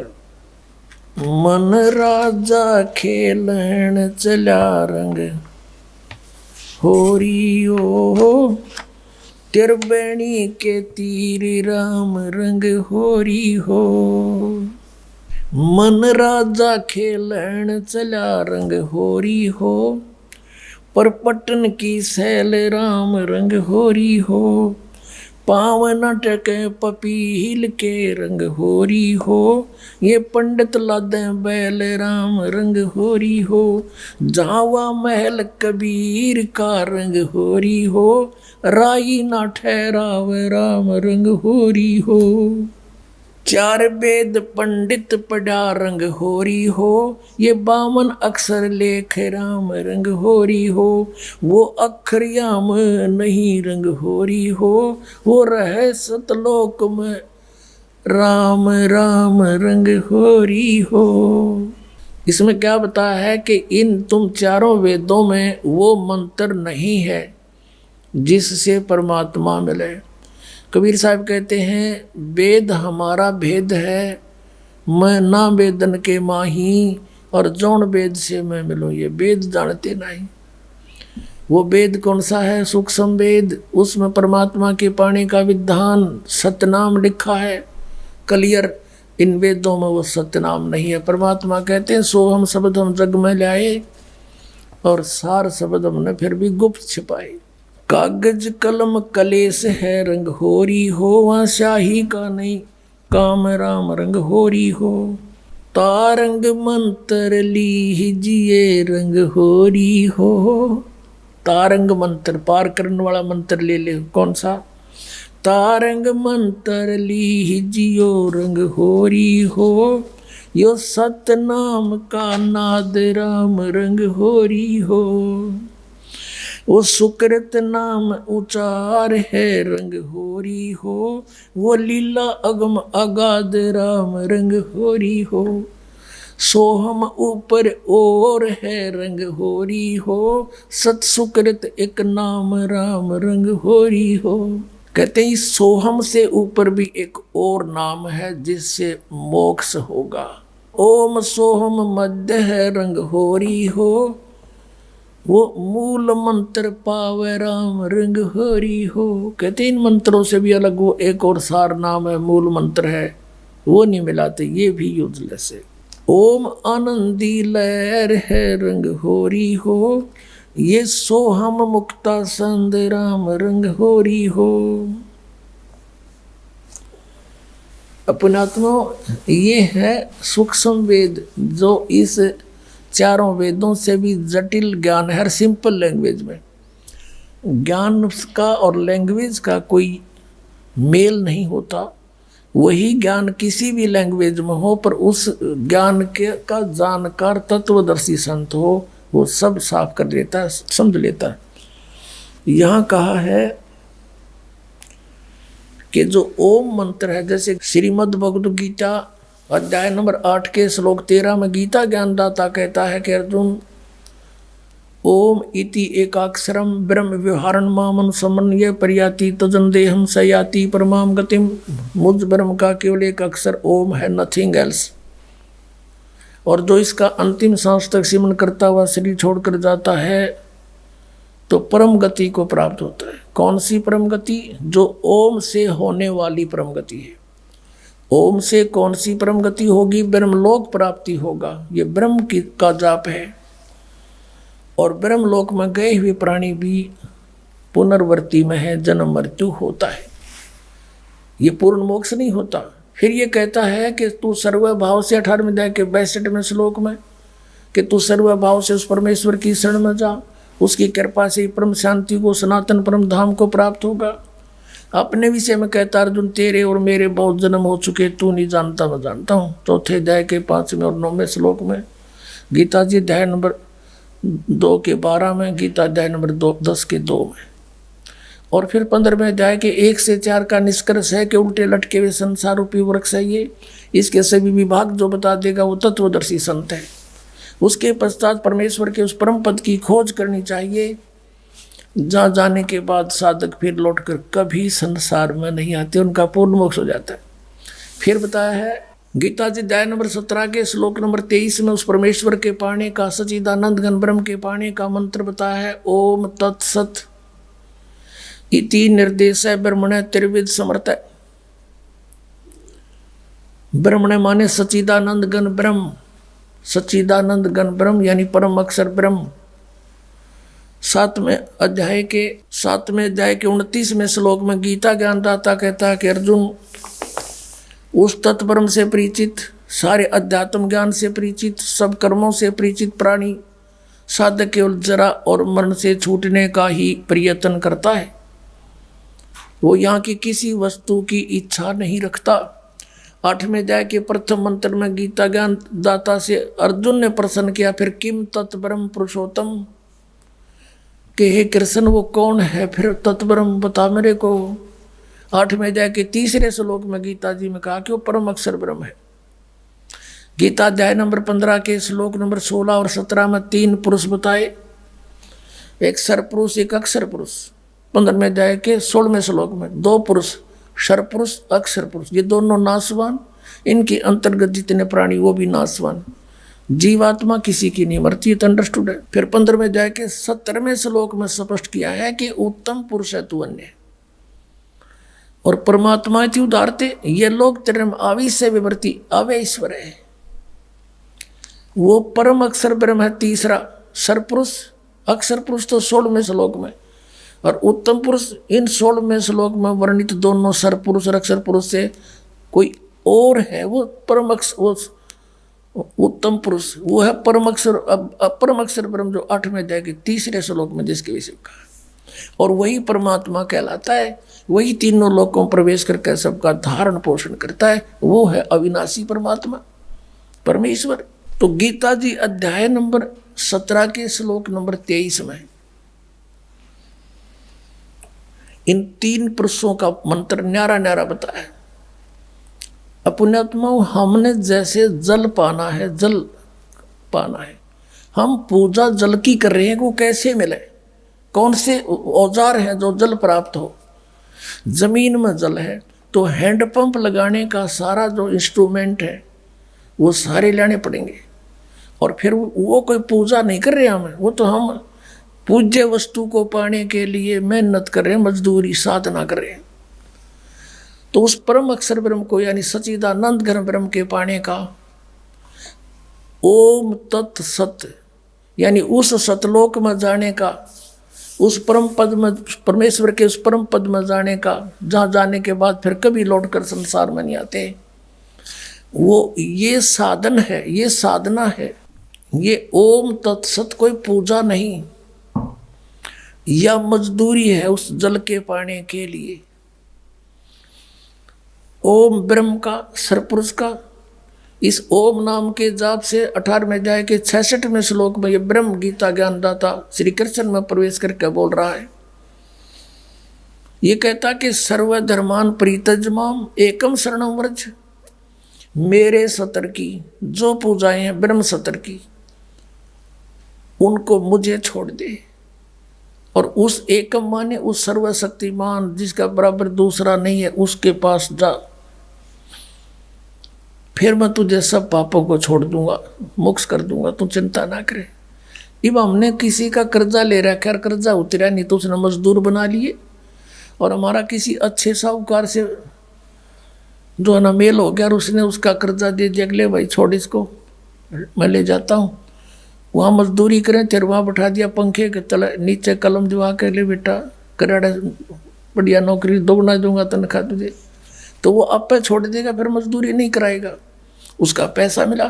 तो हम ओम नाम के जाप को, ब्रह्म के जाप को, ब्रह्मलोक में नाश कराते थे इस कमाई को, और ये 500 यज्ञ जो करते थे ये भी यही उसी ब्रह्मलोक में खा लेते थे देवता बन के। तो अब हम इस ओम इन मंत्रों के प्रतिफल में कुछ नहीं लेंगे, इसकी पूंजी नो की नो दे देंगे। अक पकड़े अपनी तो छोड़ मारा पीछा। 18वें अध्याय के 66वें श्लोक का ये अर्थ है कि गीता ज्ञानदाता कहता है कि मेरे सतर की सभी धार्मिक पूजाएं सर्वधर्मान प्रीतज माम एकम शरणम व्रज, मेरे सतर की सब पूजा मुझे छोड़ दे, उस एक जिसके बराबर दूसरा नहीं, उस परम अक्षर ब्रह्म की शरण मत जा। अरे इन्होंने व्रज माने आना कर रखा सारे अनाड़िया ने, किसी ने कख का पता नहीं था, सारा सदग्रंथों का अनर्स कर डाला, भोली जनता को गुमराह कर दिया। और इंग्लिश वर्ड का अर्थ गो हो कोई, उसका अर्थ कोई कम कर दे, आना कर दे, कितनी बुद्धिमता करी उसने। वर्ज माने जैसे गो माने जाना होता है, इंग्लिश वर्ड है, और उसका किसी सेंटेंस को ना समझ के अनुवाद करता, उसका अर्थ आना करता है, तो वो महामूर्ख है। किसी भी सर्कमस्टांस में गो बीन कम आना नहीं हो सकता। अरे न कर रखा, या थोड़ी सी एक झलक दिखानी पड़ेगी। अब पता चलेगा ज्ञानी और अज्ञानी का, सतगुरु और झूठे नकली और सच्चे सतगुरु का। ये है श्रीमद् भगवत गीता। गीता प्रेस गोरखपुर से प्रकाशित, अनुवाद करता है जय दयाल गोविंद का। अब हम आपको श्रीमद् भगवत गीता अध्याय नंबर 18 का श्लोक 62 दिखाएंगे। गीता अध्याय नंबर 18 श्लोक नंबर 62 में क्या कहा है कि हे भारत, सब प्रकार से उस परमेश्वर की शरण में जा, उस परमात्मा की कृपा से ही तू परम शांति को और सनातन परम धाम को प्राप्त होगा। अब यहाँ तो ये लिख गए गच्छ माने जा, इसका सब नबेरा था गच्छ माने जाना, तो नहीं छुपा सके। आगे देखो अध्याय नंबर 18 का और श्लोक नंबर 66 देखते हैं। इसमें लिखा कि सर्वधर्मान प्रीतज माम एकम शरणम व्रज, ये व्रज शब्द है। अहम तवा सर्व पापे भ्या मोक्षामी मासुच, ये गीता ज्ञानदाता कहते। इन्होंने क्या अनुवाद किया है कि संपूर्ण धर्मों को अर्थात संपूर्ण कर्मों कर्तव्य कर्मों को मुझ में त्याग कर तू केवल एक मुझ सर्वशक्तिमान सर्वधार की शरण में व्रज माने आ जा। ये देखा बैठा बैठा रखे ने, मैं तुझे संपूर्ण पापों से मुक्त कर दूंगा, तू शोक मत कर। अब ये कह मेरी शरण में आ जा। गीता जी अध्याय नंबर 2 के और श्लोक नंबर 7 में अर्जुन तो पहले कहे मैं तो आपकी शरण में हूँ और मेरी बुद्धि इस काम करना छोड़गी। ये देखिएगा अध्याय नंबर 2 का और श्लोक नंबर ये 7 है, ये 7 नंबर श्लोक है।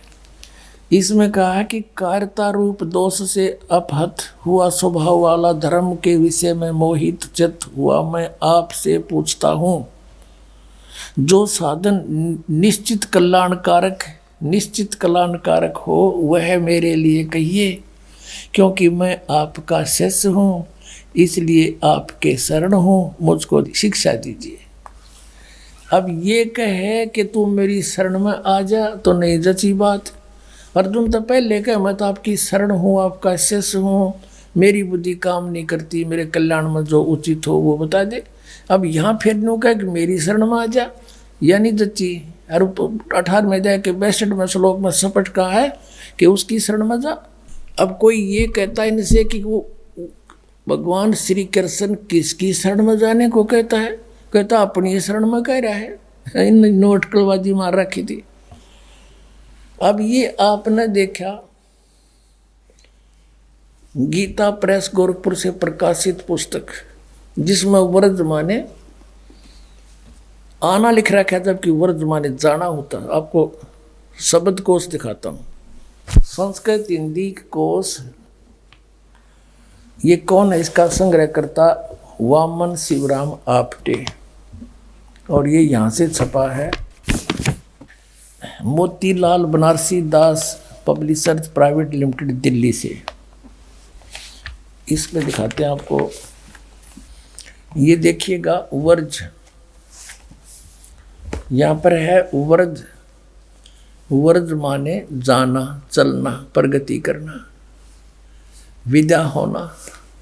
अब आपको दिखाते हैं, ये तो सब नकलियों की, एक का कुएं का पानी, एक का कुएं की भांग पी रखी। नहीं, देखो श्री सुधांशु जी आचार्य, श्रीमद् भगवत गीता, आचार्य सुधांशु जी महाराज, और ये प्रकाशक हैं विश्व जागृति प्रकाशन, ओंकारेश्वर महादेव मंदिर, जी ब्लॉक, मानसरोवर गार्डन, दिल्ली। यहाँ से ये इनके प्रकाशक हैं, मुद्रक के। ये है 18वें अध्याय का 66वां श्लोक, 18वां अध्याय और 66वां। सर्व धर्मान परित्यज माम एकम शरणं व्रज, अहम तवा सर्व पापेभ्यो मोक्षामि मा शुच। संपूर्ण धर्मों का आश्रय छोड़कर तू केवल मेरी शरण में आ जा। ठीक है, ये तो सुधांशु जी। और अब देखो आसाराम जी, ये है श्री आसाराम जी के आश्रम से अनुवादित और प्रकाशित संत श्री आसाराम जी आश्रम, अहमदाबाद। ये यहाँ से छपी है। श्री योग वेदांत सेवा समिति, संत श्री आसाराम जी आश्रम, संत श्री आसाराम जी बापू आश्रम, मार्ग, अहमदाबाद। इसके दिखाते हैं, ये है 18वां अध्याय और 66वां श्लोक। एकम शरणं व्रज, संपूर्ण धर्मों को अर्थात संपूर्ण कर्तव्य कर्मों को मुझ में त्याग कर तू केवल एक मुझ सर्वशक्तिमान सर्वाधार परमेश्वर की शरण में आ जा। व्रज माने आ जा। अब दिखाते हैं ये सतपाल अंसा देश वालों की। ये देखिएगा श्रीमद् भगवत गीता,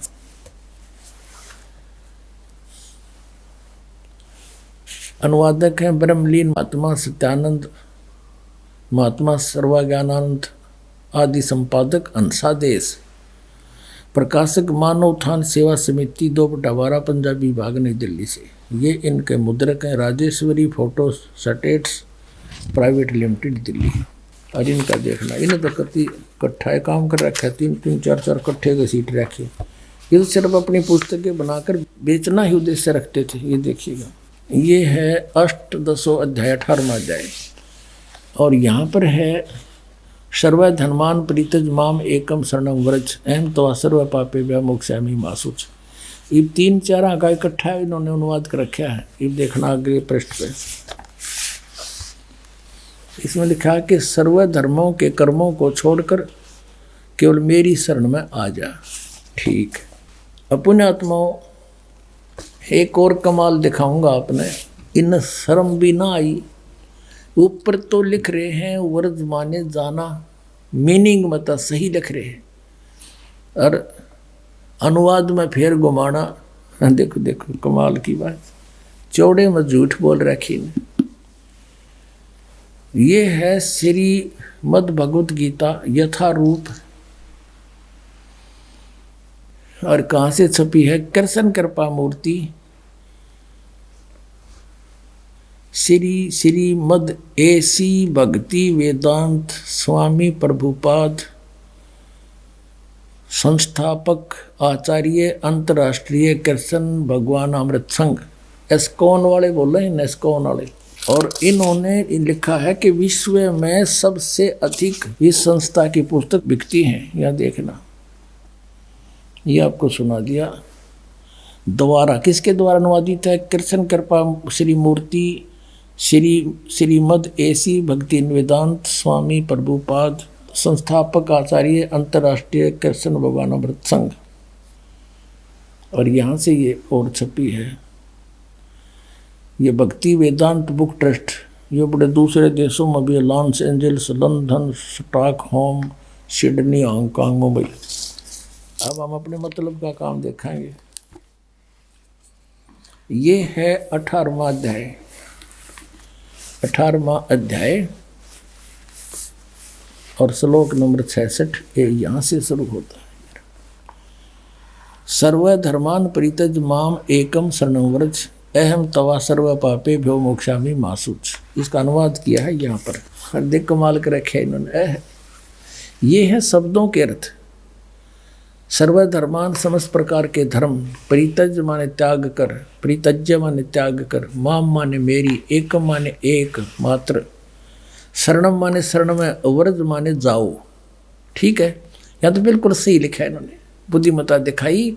व्रज माने जाना और मेरी शरण में जाओगा, अर्थ क्या है?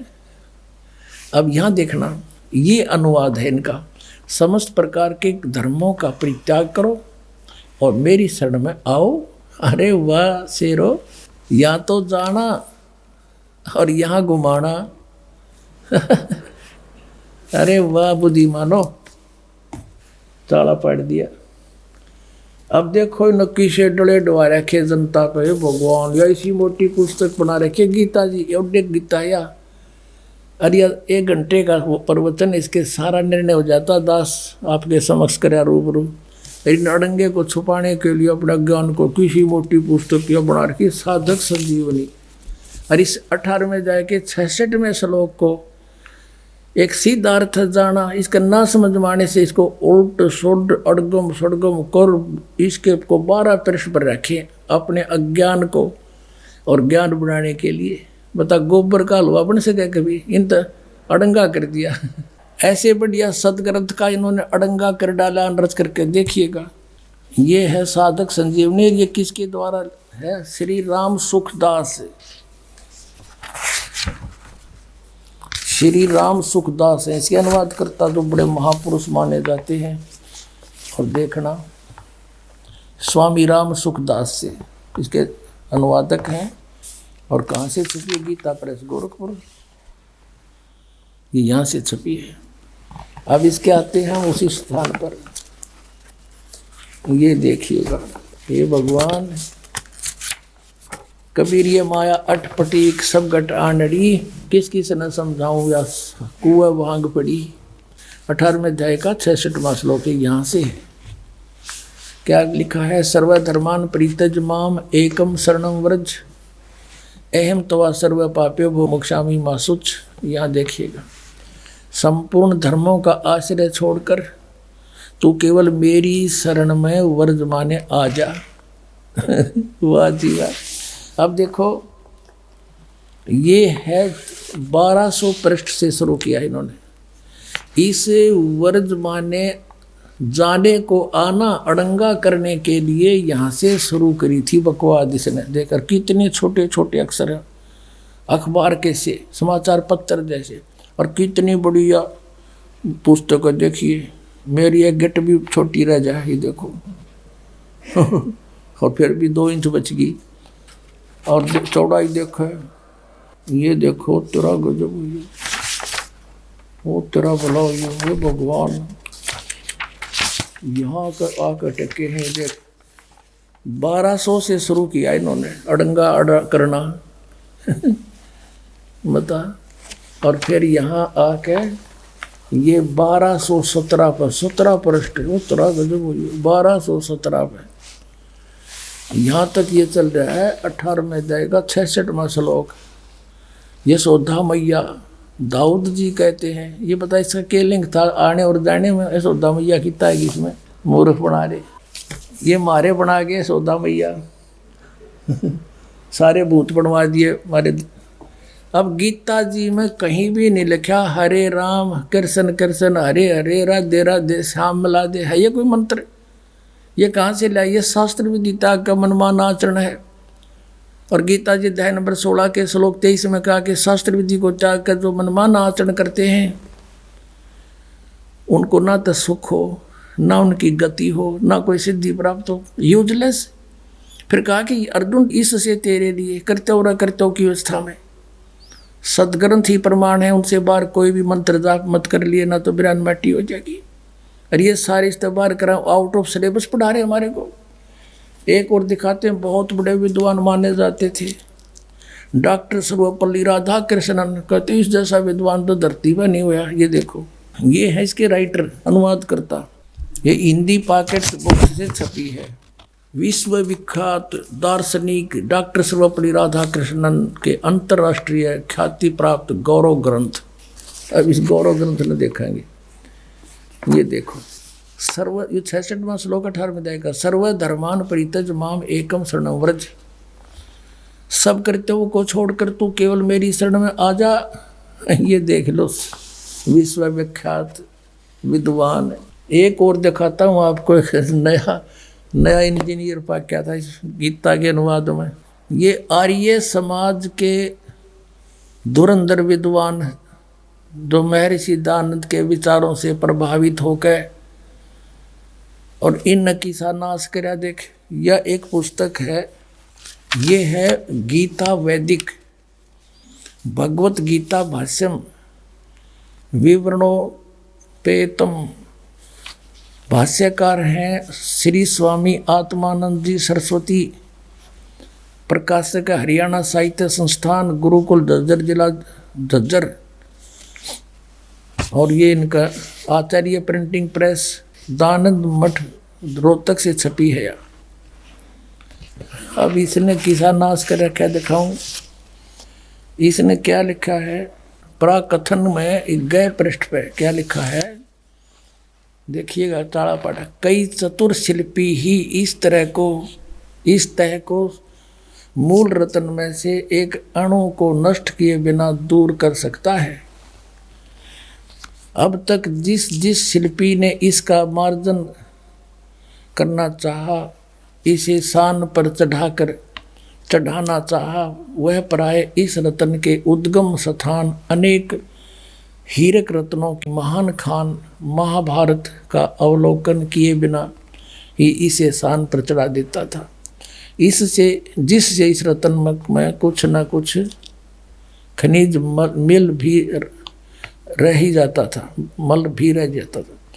और अब क्या बताया है कि वे चतुर शिल्पी प्राय पाठकों के परिचित ही हैं। आपका यहाँ लिखा है, अब साहित्य समाज के सौभाग्य में से इस रत्न यानी को एक चतुर शिल्पी मिला है, जो इसकी मूल खान से केवल परिचित नहीं है, अपितु वह इसका भली भांति निरीक्षण भी कर चुका है। उस शिल्पी के पुरुषार्थ से गीता रत्न बहुत कुछ अपनी वास्तविक आभा को प्राप्त कर सकता है। और कहते हैं इस शिल्पी ने शान पर चढ़ा के और इस गीता को छांटा है।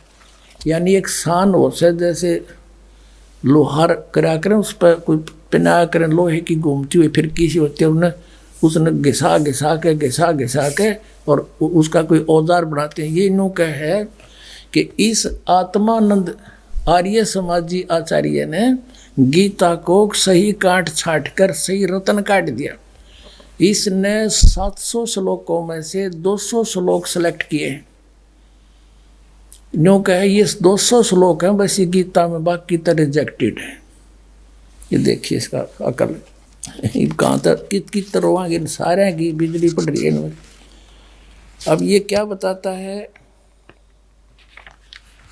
अब थोड़ा सा हिंट दूंगा अपने में, घना तो इतना समय नहीं इनको बर्बाद करने का।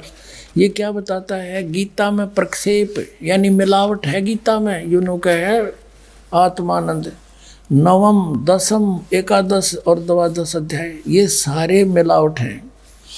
9वें अध्याय के प्रथम श्लोक को छोड़कर और 9वां 10वां और 11वां और 12वां सभी अध्याय प्रक्षिप्त हैं इनमें मिलावट से। अच्छा ये देखिए 13वां अध्याय, इसमें 13वें अध्याय के प्रथम से लेकर 6 श्लोक प्रक्षिप्त हैं। ये तो मिलावट से, बाकी ठीक से।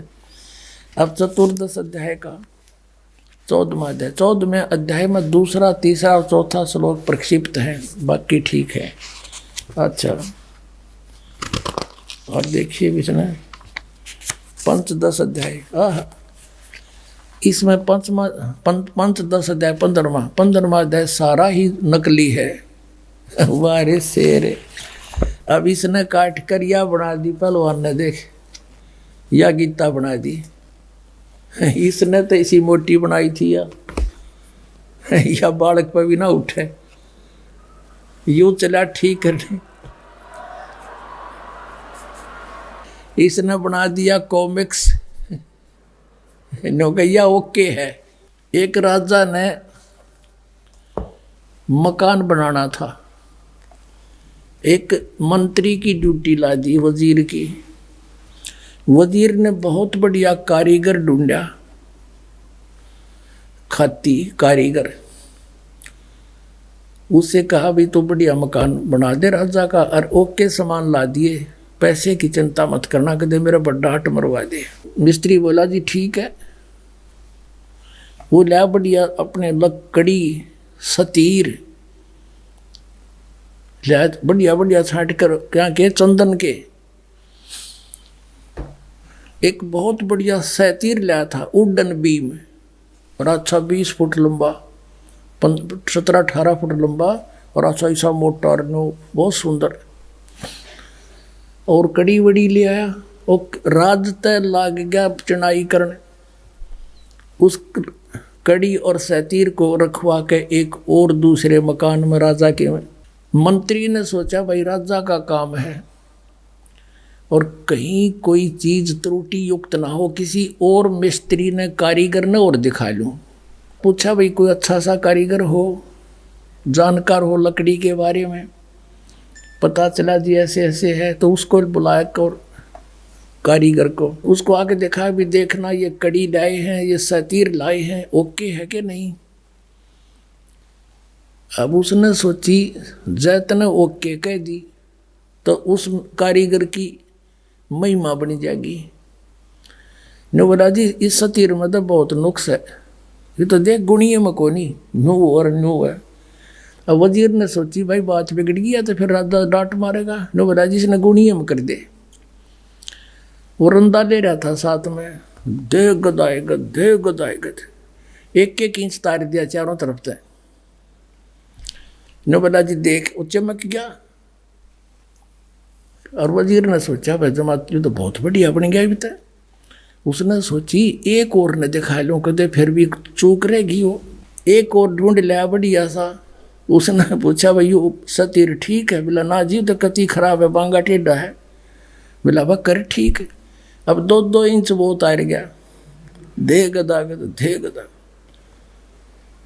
उसने सोचा भाई एक और दिखा लो, तो लग गया था।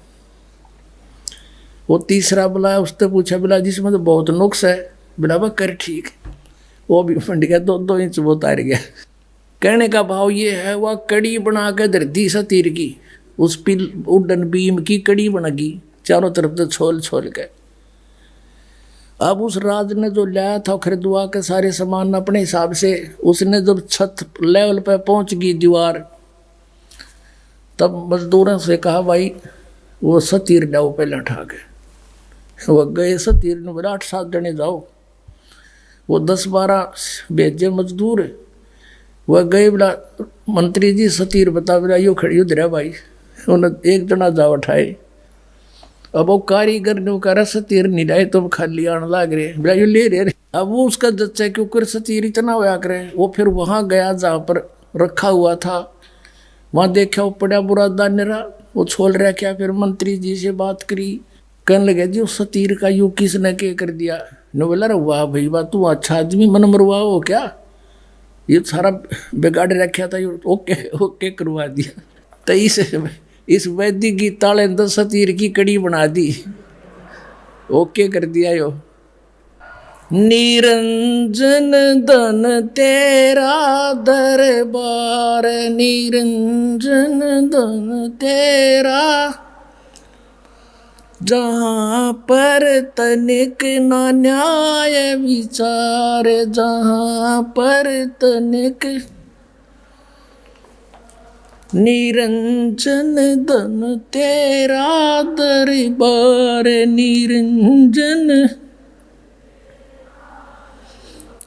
जहाँ पर तनिक ना न्याय विचार। वैसा ओढ़े मुल मुल खासा, गल मोतियों के आर। वैसा ओढ़े मुल मुल खासा गल मोतियों के आर, पतिव्रता को मिले न खादी सूखा नरस आहार, निरंजन धन तेरा दरबार निरंजन। जहाँ पर तनिक न न्याय विचार, जहाँ पर तनिक न न्याय विचार, भाई पाखंडी की पूजा जग में संत को कहें लबाड़े, पाखंडी की पूजा जग में संत को कहें लबाड़े, अज्ञानी को परम विवेकी ज्ञानी को मूढ़ गंवार, निरंजन धन तेरा दरबार निरंजन धन तेरा दरबार निरंजन। जहाँ पर तनिक न न्याय विचार, कहे कबीर सुनो भाई साधो या सब उल्टा व्यवहार, कहे कबीर सुनो भाई साधो या सब उल्टा व्यवहार, सच्चों को तो ये झूठा बताओ इन झूठों का एतबार, निरंजन धन तेरा दरबार निरंजन धन तेरा दरबार, जहाँ पर तनिक न न्याय विचार।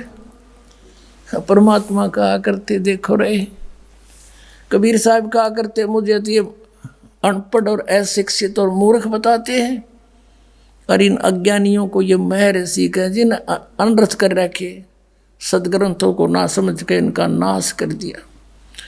पुण्यात्मा सौभाग्य आपका, इस प्राइम टाइम में आपका जन्म और ये सतनाम और सारनाम आपको मिला।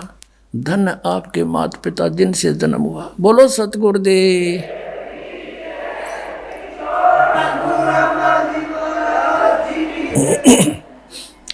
आइए अब हम उन श्रद्धालुओं के अनुभव जानते हैं जो जगत गुरु तत्वदर्शी संत रामपाल जी महाराज जी से दीक्षा प्राप्त कर चुके हैं तथा उनके द्वारा बताए गए भक्ति मार्ग पर चल रहे हैं। सर नमस्कार। नमस्कार जी। सर क्या नाम है आपका? राधेश्याम बिश्नोई। राधेश्याम जी कहाँ से आए हो आप? मैं गांव मानेकसर सूरतगढ़ तहसील और जिला श्री गंगानगर राजस्थान से। सर संत रामपाल जी महाराज जी से जुड़ने से पहले आप क्या भक्ति साधना करते थे? सतगुरु रामपाल जी महाराज से जुड़ने से पहले मैं अपने परंपरागत समाज के अनुसार जम्बेश्वर महाराज जी और देवी देवताओं की भक्ति भी करते थे। सर क्या ये कोई पंथ है जम्बेश्वर पंथ? बिश्नोई समाज का एक पंथ है जो गुरु जम्बेश्वर महाराज के नाम से आगे प्रचलित है। तो सर जो बिश्नोई पंथ के आधार पे वो जो साधनाएं आपने की, क्या उससे कोई आपको लाभ भी मिला? उससे कोई विशेष लाभ नहीं मिला, लेकिन गुरु जम्बेश्वर महाराज जी ने अपने शास्त्रों में इस बात का प्रमाण भी दे चुके हैं कि आगे जो संत होगा उसकी भक्ति करने से आपको फायदे मिलेंगे। सर जम्बेश्वर महाराज का इशारा किस संत की ओर है? वो संत सतगुरु रामपाल जी महाराज जी की भक्ति के अनुसार वो इशारा सतगुरु रामपाल जी महाराज की तरफ है। सर इसके बारे में हम आपसे बाद में जानेंगे। सबसे पहले हम आपसे ये जानना चाहेंगे कि आपको संत रामपाल जी महाराज जी के बारे में कैसे पता चला? मुझे सतगुरु रामपाल जी महाराज जी के बारे में जब मैं अपने यहाँ पे परचेज करने के लिए चूरी, जैसे अपने में खेतीबाड़ी करता था, तो खेतीबाड़ी में अपनी खल चूरी खरीदने के लिए जिस दुकान पे जाता था वो एक भगत सत रामपाल जी महाराज जी का नाम देसी थे। तो वो अपने यहाँ पाठ वगैरह वो पुस्तक वगैरह लेके रखते थे। तो उन पुस्तकों को मैं देख के मैं ये कहता था आप ये क्या पढ़ रहे हो? तो कहते हैं जी आप भी पढ़ के देखो, आप भी लेके जाओ। तो मैं बिश्नोई समाज का होने की वजह से मुझे एक खुद का अंदर अहंकार भी था कि हमारे गुरु जम्बेश्वर महाराज जी ने हमको सब कुछ तो दे दिया है, उसके बाद में इसकी क्या ज़रूरत है। तो हमारे गुरु जम्बेश्वर महाराज को हम प्रत्यक्ष गुरु मानते थे और उनके अनुसार वो कहते थे कि ये नुगरा नहीं रहना है और सुगरा बनना है। तो उनके जो भगवेदारी जो वहाँ पे गुरु हैं तो उनको हम उनको गुरु मनाते थे। लेकिन जब मुझे ये बात का पता लगा कि इनका शास्त्रों का ज्ञान अलग है, तो मैंने उनसे इस बारे में चर्चा की कि आप ब्रह्मा विष्णु महेश के बारे में मुझे बताएं। जो हमारे परंपरागत गुरु हैं, तो उनसे चर्चा की तो वो मुझे विष्णु भगवान के बारे में या ब्रह्मा विष्णु में स्पष्ट कुछ नहीं बताया उन्होंने मुझे। ये प्रश्न आपने ज्ञानगंगा पुस्तक पढ़ने के बाद उनसे पूछा था? पुस्तक उनसे लेके मैं पढ़ी थी, तो मैंने उनसे वो प्रश्न किया था, तो उन्होंने मुझे ये बताया कि ये विष्णु ही है सब कुछ। तो मैंने कहा विष्णु तो सब कुछ है, तो उससे ऊपर भी कोई शक्तियाँ बता रहे हैं, जैसे ज्ञानगंगा में बताया हुआ था। तो क्या जी सब विष्णु विष्णु, आप विष्णु का जाप करो, विष्णु से ऊपर कुछ नहीं है। विष्णु से ऊपर उन्होंने कहा विष्णु और विष्णु, ऐसे दो शब्दों का कुछ स्पष्ट कुछ बता नहीं पाए मुझे वो। तो मैंने ये देखा कि इनको कोई स्पष्ट ज्ञान है नहीं और ये अपने मतलब रोजी रोटी के लिए धंधा कर रहे हैं। तो मैंने उसके साथ में नामदान तो नहीं लिया, लेकिन उसके बाद मेरी घर की आर्थिक स्थिति काफ़ी कमज़ोर हो चुकी थी और मैं धीरे धीरे उस आर्थिक स्थिति के अंदर कमज़ोर हो चुका था। तो मैं फिर उसी दुकान पे दोबारा गया, तो उन्होंने मुझे उस गुरु जी की चर्चा के बारे में, सतगुरु रामपाल जी महाराज की चर्चा की। तो मैं उनकी आर्थिक स्थिति के बारे में मैंने उनसे कहा कि अगर आप गुरु जी से नामदान ले लूँ तो मेरा भी कुछ उधार हो सकता है। तो उन्होंने कहा जी आप नामदान लो, ज्ञान समझो, पहले सबसे पहले उनका ज्ञान समझो। अगर आपको ज्ञान समझ में आता है तो आप नामदान लो। तो अगर नामदान तभी लेने का फ़ायदा जब आप ज्ञान समझोगे। मैंने उस पुस्तक को पढ़ा और दूसरे ही दिन मैंने सतगुरु रामपाल जी महाराज का नाम उपदेश लिया। आपने संत रामपाल जी महाराज से नाम दीक्षा कब ली थी? मैंने 11 दिसंबर 2016 को लिया था। 2014 से तो संत रामपाल जी महाराज जी जेल में हैं, तो आपने 2016 में उनसे नाम दीक्षा कैसे ली? यही तो बात है ना कि इस प्रक्रिया में इतना टाइम लगा। अगर सतगुरु रामपाल जी महाराज जेल में नहीं होते तो तुरंत ही नाम ले लेते। तो सर क्या 2016 में संत रामपाल जी महाराज जी से आपने नाम दीक्षा ली? उस समय क्या आपको पता था कि संत रामपाल जी महाराज जी जेल में हैं? हाँ बिल्कुल, मुझे ये पता था कि इसीलिए तो मैंने 9 महीने तक पुस्तक घर पे ला के रख दी और उनको थोड़ा बहुत पढ़ता रहा और इसके बारे में जांच पड़ताल करता रहा भी क्या हो रहा है, इसकी संतों का क्या कहानी चल रही है और कैसे ये लोगों को ठग रहे हैं। कौन से ये जो साधु बने हुए हमारे समाज के अंदर जो संत हैं वो भी कैसे लोगों को मतलब ठग रहे हैं। उनको खुद को ज्ञान नहीं है कि भगवान पे भेष धारण करने से हमें ये भी पता लगा है कि भक्ति किसी चीज़ की मोहताज नहीं है। आपने 2016 में संत रामपाल जी महाराज जी से नाम दीक्षा ली, तो सर उसके बाद आपको क्या क्या लाभ मिले? सतगुरु रामपाल जी महाराज से नाम लेने के बाद में मेरा घर में आर्थिक स्थिति मजबूत हो गई और जहां मुझे 1 रुपए की इनकम नहीं थी, मैं ज़मीन खुद की रखता था और आगे ठेके भी लेता था, तो उसके अंदर मेरे को ज़्यादा कुछ बेनिफिट नहीं हुआ। मेरे को 4-4.5 लाख रुपए का कर्ज हो चुका था। तो जब मैंने सतगुरु रामपाल जी महाराज का नाम लिया था उसके बाद में मेरा वो फसल के अंदर भी अच्छा फ़ायदा हुआ। जहाँ मेरी फसल को एक भी पानी मतलब 60 दिनों तक एक भी पानी नहीं लगा था, वो फसल मेरी दूसरी फसल जिसको अच्छा पानी दिया वो उसके बराबर भी मेरी वो फसल बैठी है। मैंने खुद कंपैरिजन किया उसका कि उस फसल को पानी क्यों नहीं लगा था कि मौके पर जब हमारा नहर का ही पानी लगता है और मौके पर उस पानी को वो पीछे बंदा निकल गया था, उस वजह से वो रह गया था। और मेरा विश्वास सतगुरु रामपाल जी महाराज पे इतना था कि जो कुछ करना है वो यही करेंगे। और कोई लाभ सर? और कोई लाभ तो जैसे अभी 2 महीने पहले मेरे सतगुरु रामपाल जी महाराज की दया से एक एक्सीडेंट होते हुए बचा। मैं भादरा, मेरे पास पिकअप है, तो मैं उसके बाद में खेती के साथ में दूसरा बिजनेस मेरा पिकअप का गाड़ी ड्राइव करता हूँ। 2 पिकअप मैनेज करता हूँ खुद। तो मैं पिकअप लेके पशुओं के व्यापारी मेरे साथ था और मैं उनको लेके भादरा जा रहा था। तो रास्ते के अंदर गाड़ी सामने से आ रही थी, एक ट्रक बस से ओवरटेक किया उसने और मैं 80-90 की स्पीड से सामने से आ रहा था। उसने अचानक एक ओवरटेक कर दिया। तो इधर दूसरी साइड में डिवाइडर था जो पुलिस वाले लगा के रखते हैं साइड में, वो डिवाइडर था। तो अचानक मैं अक्का बक्का रह गया भी ये गाड़ी को कैसे कंट्रोल करूँ। एक बार तो मैंने उसको ब्रेक दिया गाड़ी को, लेकिन जब मुझे ये लगा कि गाड़ी तो जा रही है तो मेरे साथ में जो व्यापारी बैठा था उसने आँख बंद करके बस अभी तो गाड़ी गई और साइड में जो लोग खड़े थे ना वो दूर दूर भाग गए सारे। तो उस टाइम मैंने एक ही पल परमात्मा को याद किया था और परमात्मा ने मेरी बहुत बहुत रक्षा की थी। उस टाइम सतगुरु रामपाल जी महाराज अगर नहीं होते तो उस टाइम परमात्मा ने उस डिवाइडर और उस गाड़ी दोनों के बीच में से गाड़ी निकाल दिया। चांस भी नहीं था कि वहाँ गाड़ी निकल जाएगी। तो उस टाइम परमात्मा ने मेरी रक्षा की। आगे जाके मेरे हाथ पैर इतने फूल गए थे कि मेरे से गाड़ी नहीं चल रही थी। तो उस साथ वाले ने मेरी हिम्मत बंधाई कि जो हो गया था होना था हो गया। लेकिन अभी मैंने कहा गुरु रामपाल जी महाराज आज नहीं होते तो मुझे आज इस बच्चे और परिवार सब कुछ आज ख़त्म था मेरा। तो परमात्मा ने मेरी बहुत रक्षा की और तो नशा से पीछा छूट गया और सत्य भक्ति मिल गई मेरे को। सबसे बड़ी बात है, मेरे समाज और मेरे परिवार वाले मेरे को कहते हैं कि आप क्या करते हो, क्या मतलब किस चीज़ की भक्ति कर रहे हो। तो मैंने कहा जी आप विष्णु का जाप कर रहे हो, आप कितनी बार विष्णु का जाप करते हो। तो वो कहते हैं विष्णु का तो जाप हम सब पूरे दिन विष्णु का, मैं क्या 2 मिनट कर लेते हैं, 4 मिनट। मैंने कहा जी आप विष्णु का जाप दिन में 1 बार करते हो, 4 बार करते हो, लेकिन हम एक दिन में 432 बार विष्णु भगवान का जाप करते हैं, ब्रह्मा जी का, विष्णु जी का। हमारे गुरुजी किसी देवी देवता की भक्ति नहीं छुड़ाते। जो मुख्य देवी देवता है ब्रह्मा विष्णु महेश दुर्गा और गणेश जी, उनकी भक्ति हमारे गुरुजी देते हैं। भी इनकी भक्ति इस तरह से किया जाएगी, उसका एक जाप है, उस जाप को करने से अपने को फायदा होगा। सर संत रामपाल जी महाराज जी के अनुयायी ये दावा तो बहुत करते हैं कि उनसे नाम दीक्षा लेने के बाद बहुत सारे लाभ मिलते हैं। तो सर जो भी श्रद्धालु संत रामपाल जी महाराज जी से जुड़ना चाहते हैं, जबकि संत रामपाल जी महाराज जी जेल में हैं, तो उनसे नाम दीक्षा कैसे ली जा सकती है? सतगुरु रामपाल जी महाराज से नाम उपदेश लेने के लिए चैनल पे ये नीचे एक पट्टी आती है, उस पट्टी पे निःशुल्क नाम दीक्षा लेने के लिए नंबर दिए जाते हैं। उस नंबर पे कॉल करके आप अपना एड्रेस पता वो सब बता देंगे, वो आपको उसके अनुसार जो नामदान केंद्र होगा उसकी एड्रेस आपको वो बताएंगे, उसके हिसाब वहाँ जाके आप नामदान ले सकते हैं। जी धन्यवाद। नमस्कार जी।